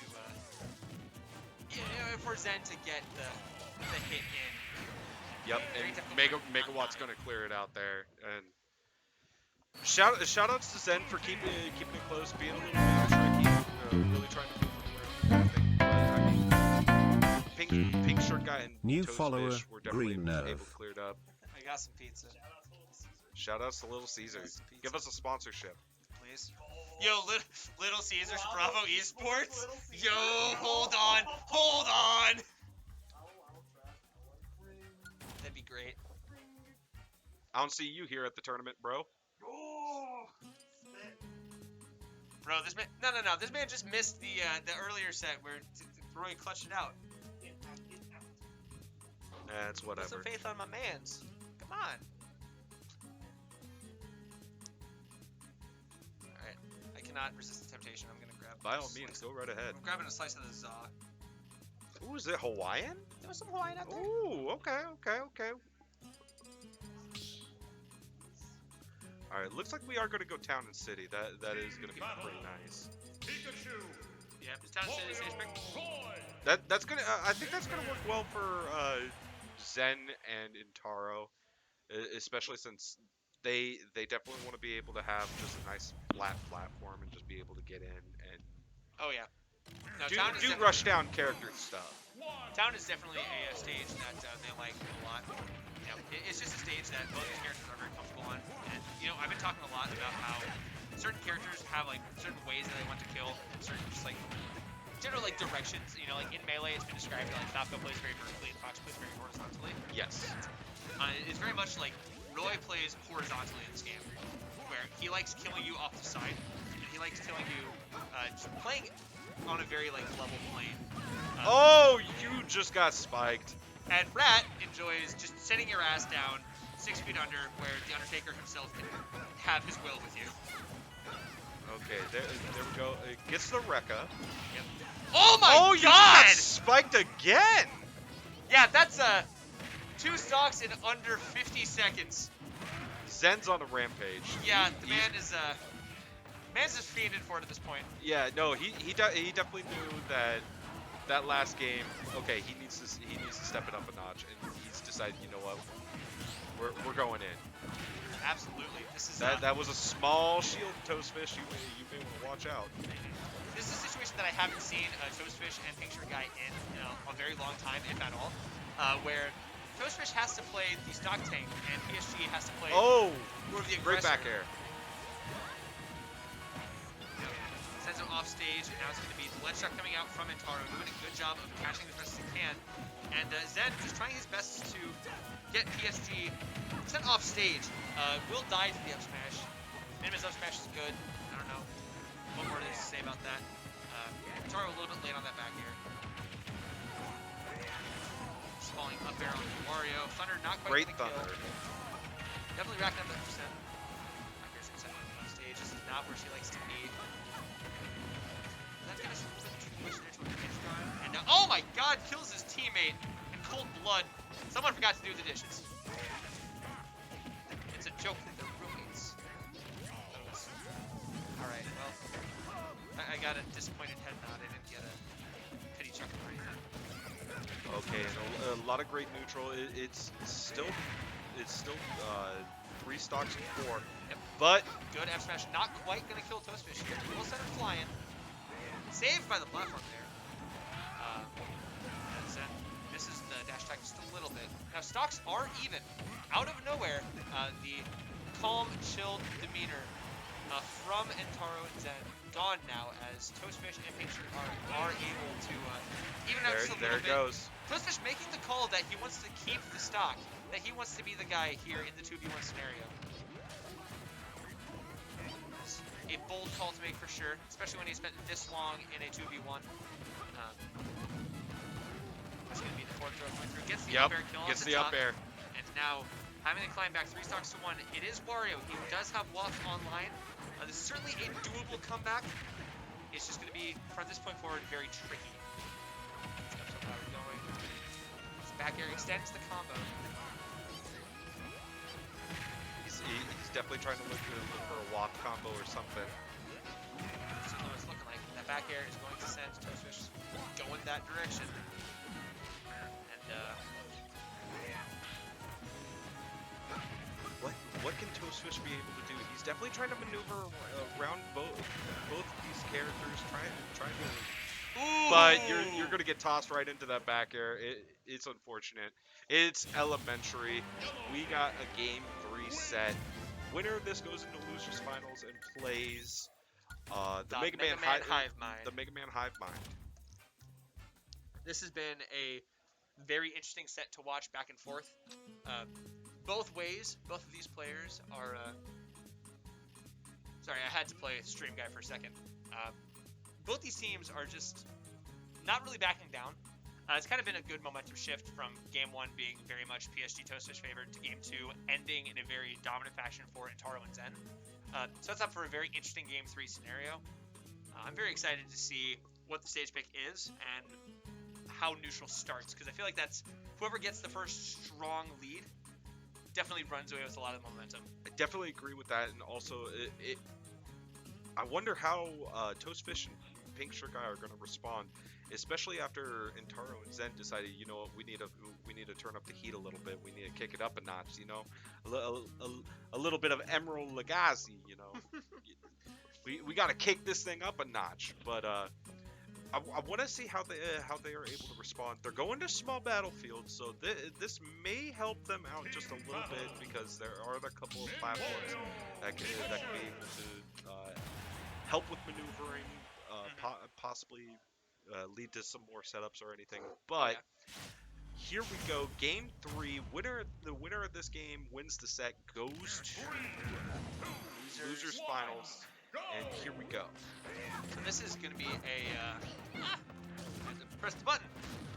Yeah, this is kind of small battlefield stage pick is a lot of people are going to think that it's inherently really good for the more rushdown aggro characters, the Roy and the Wario in this context.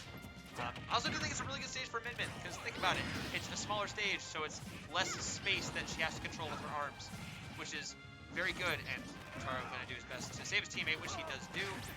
Not going to be able to save him from that back air. Toastfish able to recognize the situation and get the kill. PSG on a very fresh stock, currently pushing Zen to the ledge, and not really paying any mind to what's happening to Toastfish here. And it's going to be, the Roy doing his best to hold down the neutral, but it's difficult to do that when you got the 2v1 scenario happening. Zen's doing a great job of just harassing PSG, just making sure, hey, I'm here, you have to deal with me. You cannot just simply keep mind on your teammate. I'm still the problem. Oh, now, yeah. Toastfish is doing a good job of trying to do a lot of things. As I say that, Zen ends up getting the stock off of PSG gets the stock off of Zen. So they're up. Oh, and the half waft. They're up a full. That was a full very 6 stocks nice to waft 3. combo there.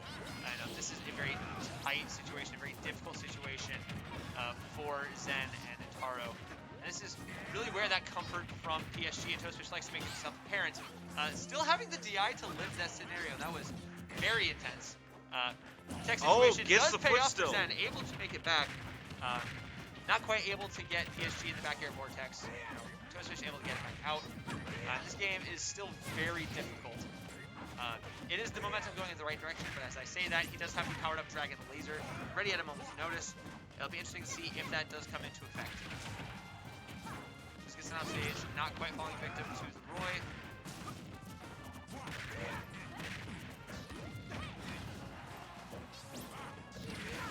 Oh, great short hop into F smash. Yep. Lots of great exchanges. The F smash from Min Min almost getting the stock on Zen. Gets the up smash stock. Zen and Intaro have to play a little bit more carefully now, because if they don't, maybe. This may as well almost be got this. a 3-stock lead at this point with how high a percent Intaro is at. But he's not out yet. As I say that, he gets F-tilted for his trouble. And this Yes. game is looking incredibly difficult. In that ledge trap scenario, if he didn't really have many options other than just waiting, but at that point, he reset the situation. So it's very hard for Zen to get anything off of it. So, and again, the ledge trap just resumes with Toastfish and Pink Shirt Guy. Zen is being able to maneuver pretty well between the two, but now PSG takes point, decides, you know what, I play Min Min. I don't have to ledge guard you from the actual ledge. I can ledge guard you from all the way at center stage. Oh yeah, Does not matter. misses the down smash there. Porto does get a little hitbox on Wario. There you go. And Wafty's online, doesn't matter. Does Back not air matter. Takes Strong it. back air. And Toastfish and Pink Shirt Guy with some awesome ledge trapping are able to take the stock and take the game. And they advance to the losers finals to fight the Mega Man Hive Mind. Good stuff to Zen and Taro. This random teaming that ended up working out pretty well at the end. Fourth is nothing to sneeze at, especially with all the static dubs teams and the great competition that has come from North Dakota, South Dakota as well. Shout outs to Antaro and Zen for being able to stick together. Toastfish and Pink Shirt Guy, obviously a well-oiled machine. They know each other's mechanics and everything. There's a Hatsume Miku game on this person's Switch, and I'm judging them slightly. On which one? There was a Hatsune Miku game on this person's Switch, and I'm judging them. Who Switch? Okay, that makes sense. So, Brayden actually does play a lot of the rhythm games, the Miku rhythm games. They're not awful games, from what I've heard and seen. I wouldn't play them, but Pistachios. they're fine. I don't know. Yeah, it's weird. Brayden only recently got into anime, but has been a Hatsune Miku fan for a very long time. I don't understand it. It makes no sense to me. Okay, yeah, that makes sense. But here we go. We got Mega Man, Mega Man, Mega Man, Mega Man, Mega Man, Mega Man versus Pink Shirt Guy and Toastfish. Lots of vegetables. I wonder if Pink Shirt Guy is going to take advantage of Min-Min's up smash, which I remember correctly, it does reflect. Yep, Min-Min up smash does function as a reflector. In this matchup, I feel like, especially in the dubs scenario, it's a little bit tricky to time because you know, if you do time it right and you hit one of the projectiles, it can still flank the other. But I was saying that just missed the up smash there, but kind of the neutral has been playing out fairly well for these two teams right now. Yeah, of course, and Toastfish going for a whole lot of nothing there, but but gets caught in the Shoryuken. That's the first stock taken in the game. The Mega Men are definitely doing a great job of splitting the two apart. Yep. That's been kind of their MO all day, it feels like. Just splitting up the competition and then playing the two ledge trapping games in the 1v1 scenario, which is very much one of Mega Man's strengths as a character. Or even just going off stage and just throwing a whole bunch of stuff at you. Yeah. No, this character is very good at making you question what to do at ledge, and even if you do know the option, being in that situation makes it a lot harder to identify what the correct move is. Pink Shirt Guy able to take the first dog off the pros with that up smash. Now, there is a slight stock lead, but PSG is up to 156%, which means, I mean, one bad move and you're going to lose your stock. And Toastfish gets the half walk, but unfortunately it does not get killed, while Sandbag ends up getting both kills of Toastfish and PSG. So there is a full stock lead, and there is just a bunch of stuff getting thrown at this team. Pros and Standy are going to be at pretty high percents at this point, so a solid confirm or a solid hit will be able to take their stock and make the game easier for PSG and Toastfish. But as I'm saying that, they're doing a good job of like hitting the Wario, not letting the Wario just get free hits and free kills. They're making it very tricky, and in doing so, he will die to a Min-Min, and then will die himself. Very much leaving PSG in a 1v1. 1v2, pardon me, situation. This game just got a lot more difficult. This game just got a lot more silly, let's be real, because we're going to have double Mega Man just launching a whole bunch of projectiles, just playing it out. You know, Lots of fruits and veggies going to be coming your way. Got to make sure you have a nice healthy diet. But great F smash from PSG to be able to make sure we get that stock. And I mean, it is a 2v1, but it is only one stock on each. Lemons versus F Smash versus Min-Min, who wins? This is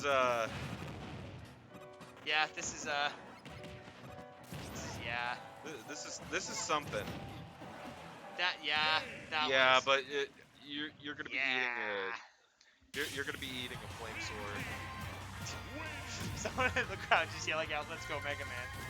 I think that was Antaro. Was that Jack? Yeah. Yeah, that was Jack. Yeah, that would be Jack. That was a pretty competitive game for most of it. But as soon as PSG was the last one left, as soon as Toastfish lost his last stock, game just got close to impossible. It felt like immediately the Hive Mind just shut down any momentum and just played as lame as possible, which you have to do. I get it. It's really funny to watch, honestly. Just Oh, yeah, sitting of there course. shooting F smashes and lemons, and what can you do? Nothing. So it looks like we're being taken to Final Destination, which I don't know if that I don't know if that's gonna be a great pick, especially for these characters. But here we go. We're going to Final Destination. It looks like we got Heat Haze Shadow Tekken. Which, by the way, if you're playing this game and if you go on to any of the actual Smash stages, and Crow's immediately SDing. Yeah, this is that just got rough out of nowhere. If you're going to like the Smash stages and you aren't playing Tekken music, what's wrong with you? I'm playing Xenoblade music. Okay, but there's Tekken music. Okay, but also I'm playing Xenoblade music because it has my favorite soundtrack of all time. Okay, that's fair. If that's your favorite soundtrack, that's completely understandable. I was gonna say there's like a few franchises that just have incredible music in this game. Now like Tekken is very much like up there, like top 3 free. It's like that. Now that Final Fantasy has music, Final Fantasy, and I still play Xenoblade because I love Xenoblade music. Yeah, of course. But you know what type of music that our teams are not enjoying is just all the sweet shit music that the Mega Man Hive Mind is providing. Lots of Shoryukens. Unfortunately, they're still down by 2 stocks, but that can change at an instant, especially with these characters. I was gonna say while we were talking about Tekken music, the game kind of went a little bit crazy, and currently sitting at a 2 full stock deficit. Crows and Sandy have, taken a couple stocks, made the game a little bit more even, but still a very tight spot to be in. Very tricky, very difficult. Great roll behind back, bro, trying to get PSG off the ledge. Toastfish did a good job of hitting Crows off, giving PSG a good chance to recover so that he didn't have to deal with being ledge trap or edge guarded, potentially. Yep, the Hive Mind definitely is picking it back up. They just need to take care of PSG, which they end up doing. Now it is a completely even game. All they have to do is possibly get like maybe a stock off Toastfish, and then maybe clean up PSG, and then you're looking pretty solid. PSG does have full walk though, so you do want to be careful. I was gonna say the ideal strategy here, you would imagine, has to be to kill Toastfish immediately, kill PSG. But this is gonna be very difficult, especially when Sandy is now on his last stock. And as I say it, it gets taken. So this is gonna be the Min Min and the Wario just absolutely juggling this poor Mega Man, not giving him a chance to really play the game. Crows is a smart player. Ends up using The up hit of the waft. Oh my goodness. A hitbox that you don't see super often coming into play there. Up smash not gonna do much. Wario dash attack not gonna do much. Min Min able to recover somehow, barely, just barely. Dash attack is not gonna do for him. Optimistic, and yeah, both these players are just trying their best to get the kill on the 2v1, and Crows is just playing as obnoxiously as possible, kind of bouncing and weaving back and forth quite a bit, and it makes it for a very difficult. Oh, the dash back up smash! Crows got absolutely shimmied there. Oh yeah. That was whew. That was some schmovement. Twas some schmovement. Yeah, you could definitely say that. It was definitely some schmovement. Good stuff to pink shirt guy and Toastfish. They were able to clean up that final game and didn't have to worry about relying on any shared stocks or anything. Honestly, I was kind of questioning this choice. Why would you let Min Min or a Wario take you to Final Destination?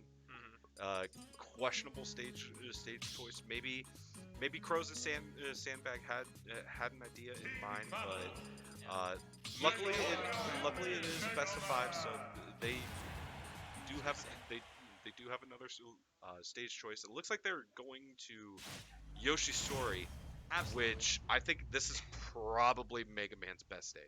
It's one of Mega Man's best stages, and it's one of Min Min's absolute worst. So this is a very awesome stage for the Hive Mind here. And these are two players that learn very well after a best of 5 or during a best of 5. All these players are used to playing in finals type games. The long, arduous 5-game, 10-game grand, stuff like that. And it's the kind of stage adaptations that you learn and you kind of mind game like, oh, what stages do we ban here? What do they want to go to? So you would have to imagine a little bit of the Hive Mind knowing this is our best stage, this is what we have to do in order to really take advantage of this situation. And then it's going to be Toastfish and PSG thinking if we can win here, then we get huge counter-pick advantage. Or maybe they just forgot to ban it. That does happen pretty often enough in 5-game sets like this, or best of 5s rather. So. But the real thing that they're taking advantage of is just being able just to get out there and do Mega Man stuff, but that does not help them here. Both PSG and Toastfish be able to take out the stocks from Crows and Sandbag. They were able to clean that up, and now they're up 2 stocks. And Toastfish with some optimal DI there, living to 143 on Yoshi's. Dies at 145 after the back throw, and currently able to get a little bit of extra credit off onto Crows and Sandy just in time to get walk. The kill! Great They're half up walk a full from stock now. And this has got to be that extreme comfort on the stage for these two players. Sandbag's got to look out a little bit. That shield is getting kind of small, but able to live through the hard knuckle spike and gets off the ledge against Sandy. Okay, great grab. Get the positioning. Shield all of the leaf shield. Does get hit by a forward air. It's going to be lots of action happening right here. There's a lot of movement, a lot of movers, a lot of shakers, a lot of groovers. Definitely, the off-stage play has been out of control. Great Shoryuken from Sandbag. Smash coming through from Toastfish, and does get the kill on Sandy. Gets the kill on the Crows, and this is a 2v1, 3 stocks to 1. This game just got very difficult for Sandbag. The player formerly known as Sandbag, I apologize. Trying to get down, trying to recover safely. He uses the hard knuckle, does a great job. But PSG, he's just showing how good of a character at the ledge. DI straight down to avoid any kind of watch confirm. And unfortunately, Sandbag kind of getting tossed up right now. Gets hit with the back air, that will do it. Awesome team play between Toastfish and Pink Shirt Guy up 2 games to 1. Oh yeah, and that has to hit the mental, right? Because this is our best stage. This is Yoshi's story. This is where Mega Man thrives and excels, and they just took the game. Yeah, unfortunately, they got cooked. They did. And I mean, that's bound to happen every once in a while. But they do have game 4. They can be able to clean it up, and we're actually sending it back.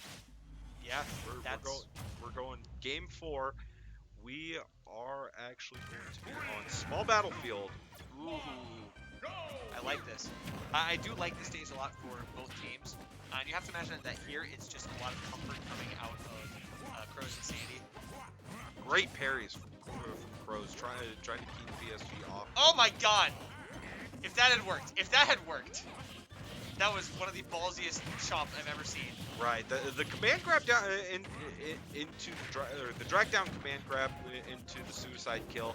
I like it, but on a character like Mega Man, especially with the jump, they have one of the best recoveries in the game. I'm not so sure that would have actually worked all the way.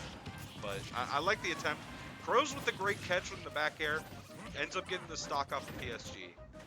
Absolutely, it's going to be a very tricky situation now here, as excuse me, Toastfish ends up getting the stock, and PSG ends up getting the stock of Sandbag too. Toastfish and PSG, they're up a stock, a full stock, and they're taking control now. They're doing a great job. They're spreading them apart. They're spacing out. Toastfish is just being a nuisance as he should with Wario, clapping it up. Oh my goodness, going all the way to the top.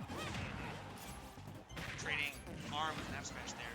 PSG able to make it back, and since both of the Mega Men flying, Toastfish now trying to fight for his life to get back to center stage. As Crows is currently getting led shot by PSG. Toastfish getting hit and also trying to save his teammate there. Gets hit with the F smash, unfortunately. That'll take care of his stock, but they're still miles and above. I was gonna say that evens up the game's stock total here, and does get a little bit tricky as PSG just kind of floats up from the up air and does ultimately die off the top right corner. As now Crows and Sandy maybe starting to set up a little bit of shop here. As I say that, Sandy does die to the Wario F tilt, so stocks once again even. This game has just been a slobber knocker, hitting each other back and forth. It is absolutely turning into a little bit of mayhem, usually as it typically does at the end of every at the end of every doubles match. But Crows ends up getting taken away, and that last stock, it's now 2 stocks to 3, but gets the Shoryuken to take care of the Toastfish stock. PSG is at 57% and rising. He may want to be a little bit careful and try and space everything out, get these Mega Men off of Min Min. But unfortunately, it's looking like he's having actually somewhat of a good job at it. But Crows is being a nuisance. Oh yeah. Meanwhile, Sandbag doing Mega Man things against Wario, but Wario's having none of it. Finally, they are recovered together. They're doing a great job of trying to keep everybody separated and just and you get have everything to think, taken right? care of. You have to think that there's a little bit of pressure on Sandy. Oh, as great he dies F there tilt. off the side. This is now a lot of pressure here because Mario, if he's allowed to just keep his stock, he'll have Waft back up relatively soon. And if he does, then this game suddenly becomes a lot more difficult because the pressure of the Waft confirm still remains. It's going to be Picture Guy trying to find something, trying to find a kill. Not sure if Crows wanted to have dash attack. I'm pretty sure he wanted run off back air or run off fair or something. Gets the back throw. Gets the forward air. Yep. Gets the down tilt to dash attack. That's going to confirm the it. Yep. classic kill confirmed from the Wario does take it. And as Dangle is called in the chat, the Brookings boys from South Dakota State do take the set 3-1. Do advance to the from losers finals into the loser side of Grands. Ladies and gentlemen, are we ready for the North Dakota boys versus the South Dakota boys? Are we ready? It is for a the battle Dakota of the Civil War? Dakotas.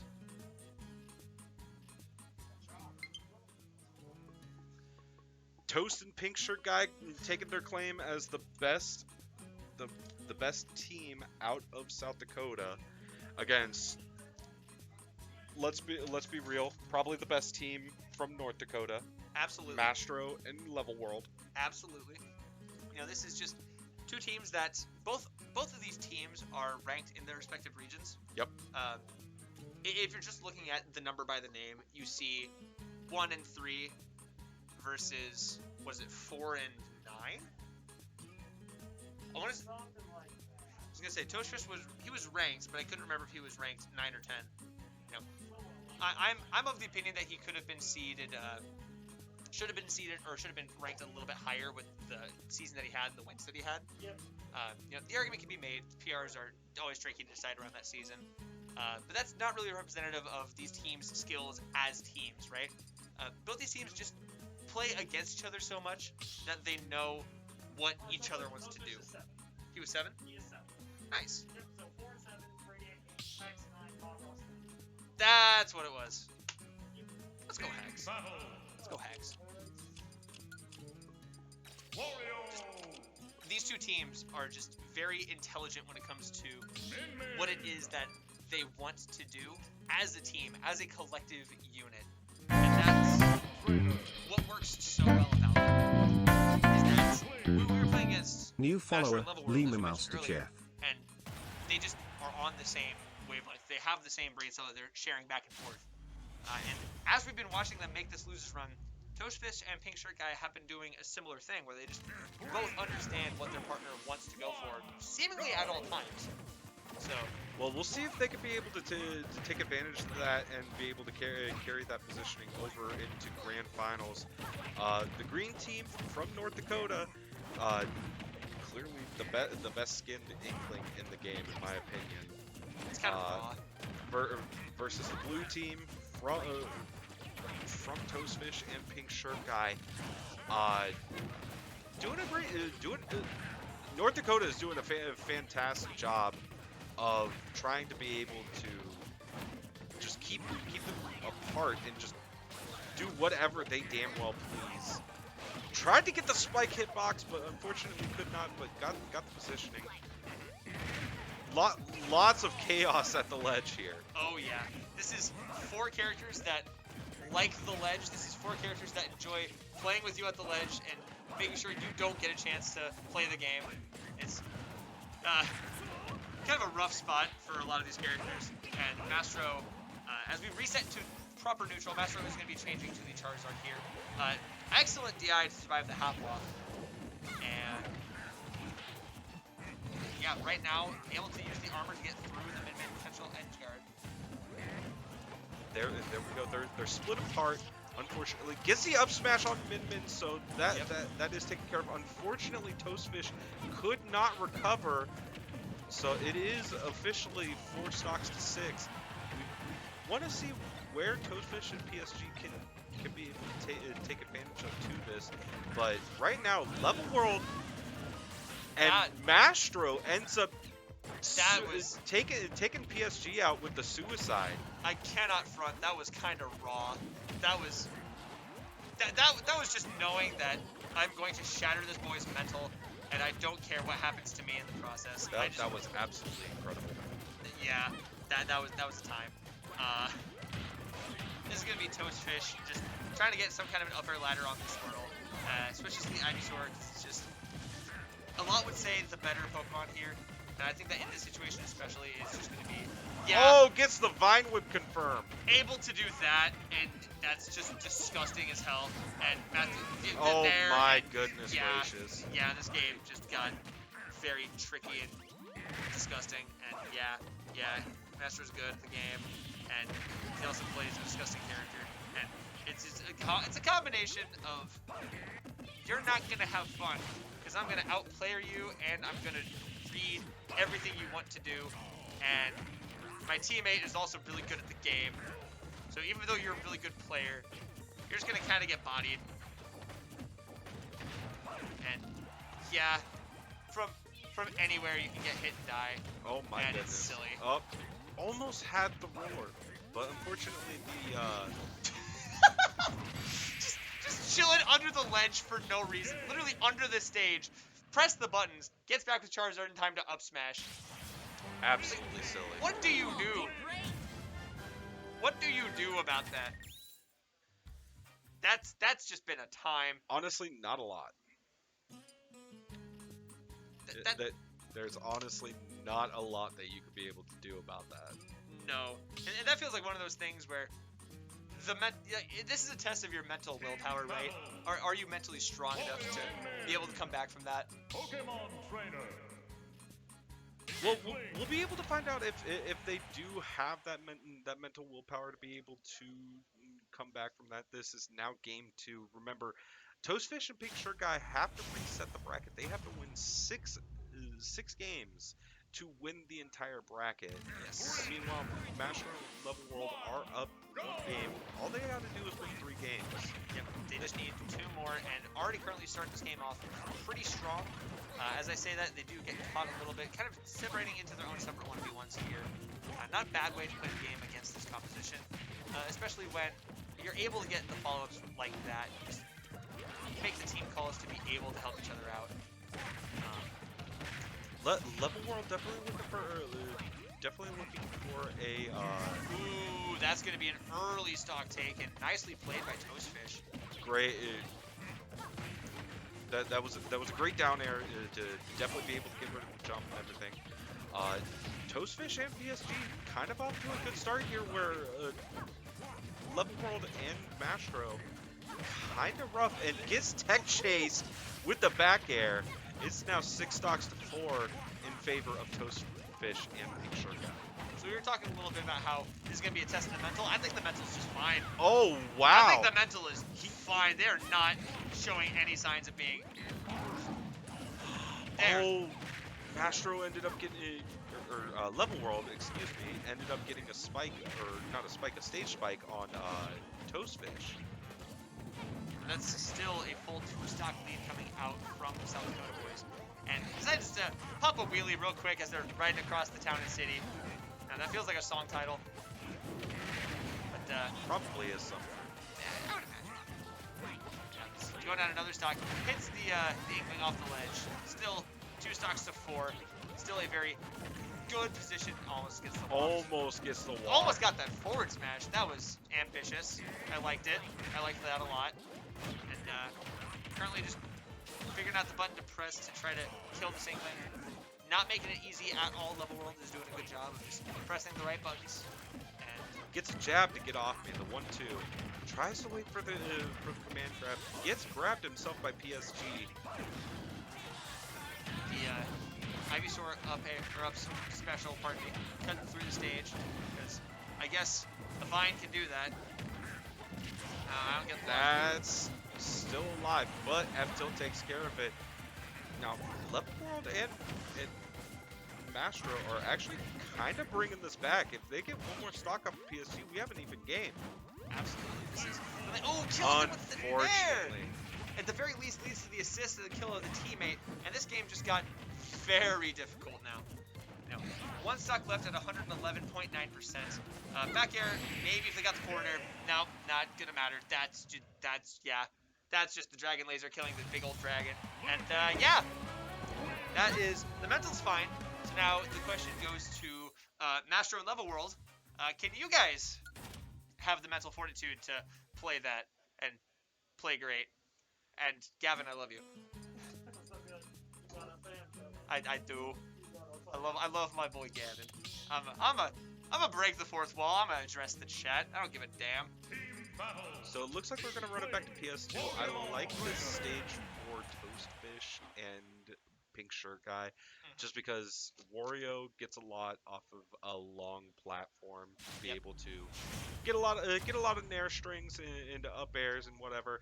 And then Min, all you gotta do is just really stand from center stage, just pick a direction and just start pressing A. Yep. This is definitely a comfortable stage for all players. You know, the tried and true, all the best games happen on PS2 because it's the best joke. It really is true. It's a true adage. You know, this is where a lot of players are going to be comfortable. So it's going to be where the most adaptations happen. And you imagine the same thing would be true in doubles as well. It's just going to lead to like a lot of really clean neutral, a lot of more clean combos, and that's from all players. But right now, it is going to be the North Dakota boys starting to take a small advantage here. As I say that, doing a good job to kind of turn the momentum around just enough. And honestly, they're doing a fantastic job. I saw there that Level World ended up getting a jab lock on Toastfish. Oh, the up smash just calling out the landing! And then you're going to get F smash. Ivysaur got kind of a big head. That stuff kind of hurts. I really do. It's silly. It's really silly. And we getting a big head. As we say that, PSG definitely able to take that first stock off of Level World just with the big old nair button. And that's the kind of things that you need to have in this situation. The calmness to be able to get the return kill, to be able to reset the situation, and this game is back to even. And then Toastfish decided to say, "Where is my money? I want it now," and slaps Mastro off the stage. Good stuff to him. Toastfish is taking a lot of damage though, so you do want to be careful, especially against Inkling. You want to be able to get in. You can't let him space you out and then be able to decide, oh, I'm going to go in and strike. Absolutely not. This is both these teams are kind of currently it looks like picking the member that they're trying to focus on, just getting whatever combos they can. Right there, getting the good kill on the high percent Toastfish, sending him back down to stock. And now it's going to be PSG hitting just both of the North Dakota boys for free with those big old long arms. And gets sent off stage by the Squirtle. Squirtle gets the hit, not able to get anything else off of it. But this is a really good situation for the Squirtle, able to get the back air going. And Toastfish is taking care of. That's a down smash? That's an interesting choice from Toastfish. It's a decade. It's up air. Right. This is the second one. Gets the dash attack though. Puts the ball in level world support. Level world does die off the top. Not Oh, quite fast just enough a on the little up smash. too slow. I like the idea though. This is definitely going to be where Charizard comes through. Back air not quite Strong gonna kill. back air, but Really does not take good care of it. DI coming out from But the kills. The Oh. up air out of the Inkling And up Toastfish throw. is down. It's only PSG. This is a familiar 2v1 scenario. The Yep. forward smash. What that neck do though? That was, and this is going to be all the percent. Doesn't quite get the down air spike he was looking for. He wanted to wait just a little bit more, just to get that pop up, and then he could have gotten that spike. But the Dragon walk Claw, into the running forward air. the Dragon Claw, proves that it is super effective, and takes game 3. Mastro and Level World 2-1. They only need one more game. If they win one more, that's it. Finito. Done. See you on Zelda, kid. This is yeah, this is tournament point here for Master and Level World here. And after how strong that game 3 looked, you would imagine that the nerves are mounting for both teams, honestly. You know, we've seen it time and time again in grand finals situations where the team that goes up feel like they have the nerves where they need to close it out right now, and then ends up coming back to bite them in the ass. I get a sense of Mastro and Level World that they're static teammates. I feel like they can fight through that. I feel like they do have the level of composure and temperance that they can be able to carry on with that. But we're gonna be able to see that. This is game 4. We are heading back to Pokemon Final or Pokemon Stadium. Pokemon Stadium for that final game there. Yep. And this is just going to be just the chaotic neutral of everyone running to the center stage, getting into a little bit of a mosh pit, and pressing buttons in each other's face. You see the long arms coming out from mid-mid. You're seeing some really good hitboxes coming out from Squirtle and from Inkling. You're seeing Wario jumping on everyone with the belly as we turn into a little bit more of a ledge trap Absolutely. situation. Then here's the ledge game. I like the dare. Tried to get the up air, but unfortunately, a lot. Ooh, the Dragon Smash is going to be able to kill. Switching off to Charizard. Gets the kill on his own teammate. That's Oh, not what no. he was looking for. And Oh, great parry. Okay, back throw. you imagine that's going to have to come back at some point. Tries to go for the 2 forward airs. Misses, but still able to get back to the stage. Up smashes his opponent again. Oh, but ends up taking out Toastfish. And PSG is out as well. We're at even stocks here. This is about as close as you can get. Oh yeah, this is 100% going to be. This is going to go down to the wire, I think. This is a very close set. Hitting the Dragon Laser from across stage. Gets smacked by the Wario, sending him flying off stage. And right now we have Squirtle coming back. What will he do in the situation to ledge trap? Currently, it is Inkling getting some free damage off on a Toastfish. And it is now just gathering up a lot of ink on the entire enemy team, which has to come into play sooner rather than later for the 2 North Dakota boys if they want to just close this set out right here at this game. Percents are close to even, although it is worth noting that Mastros currently goes for the down smash, goes for it again, misses. It is now Oh, Toastfish. gets the F tilt. That was a really nice 2-frame there. Misses the forward air there. This is a dangerous situation for Mastro. Mastro's been in a situation before. Gets the down air into the up smash, not able to get anything off of that down air. Down there Mid-mid. 3 times in a row. That is a spooky situation, to say the least. Doesn't quite get anything with that F tilt there. F tilt not sweet spotting, not enough. Doesn't get the nair to get the kill. Oh, gets sent off stage down to his death from Wario. And this is a 2v1 for They have never lost a 2v1. Back throw. There you go. It's last stock, everyone. Still has full waft. That is very dangerous prospect for an Inkling that is rapidly running out of ink. Now, and that down air, one has to think that's close to doing it.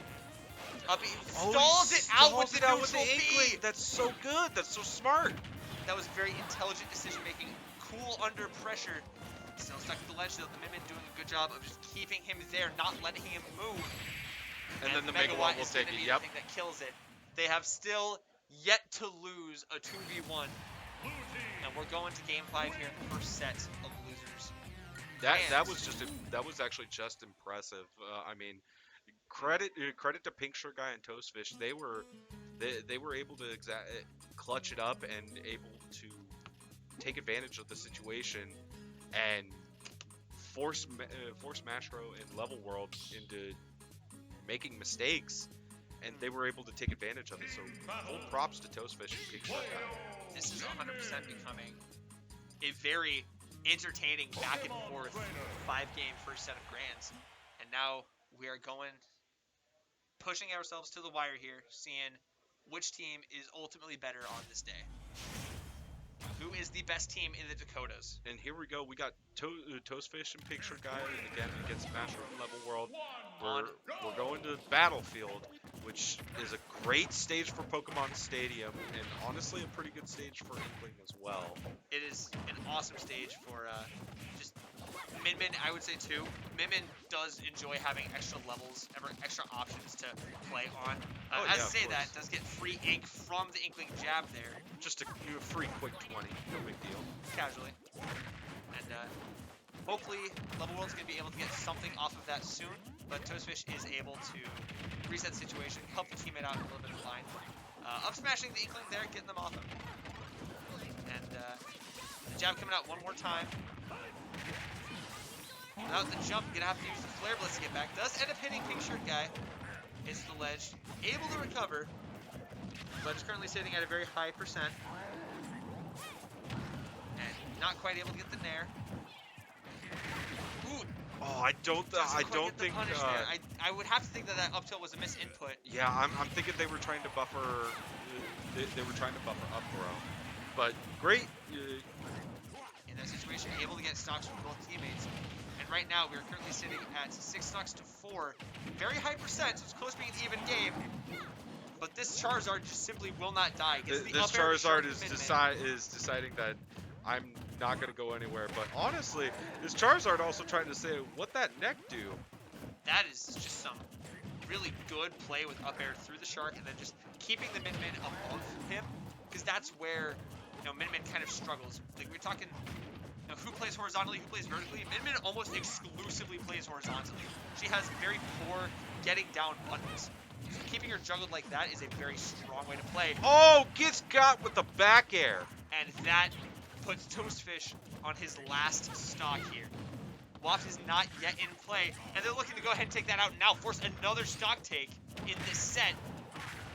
What will happen? What will be the response? Oh, great Nair. Mastro is playing out of his great mind. Nair! Gets the kill on Min. There's no opportunity for a stock take.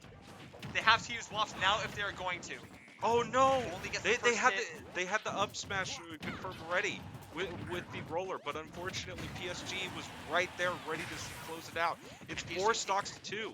Takes that stock from Mastro, and now we're currently in a very tight situation. We still have the Waft in play. This is still the opportunity for both of these players. And they can get a good ledge trap here. We're back into neutral here. We're back in the center stage. Currently sitting. Oh, Toastfish gets nared off. It's Sage Spike. He's done. It's 4 stocks to 1 now. It's a very difficult comeback. PSG has, I would imagine he has done similar things before, but it's still hard when you're playing against players of the caliber of Mastro and Level World. Waiting in a very tense situation. Doesn't DI right for that up air to connect.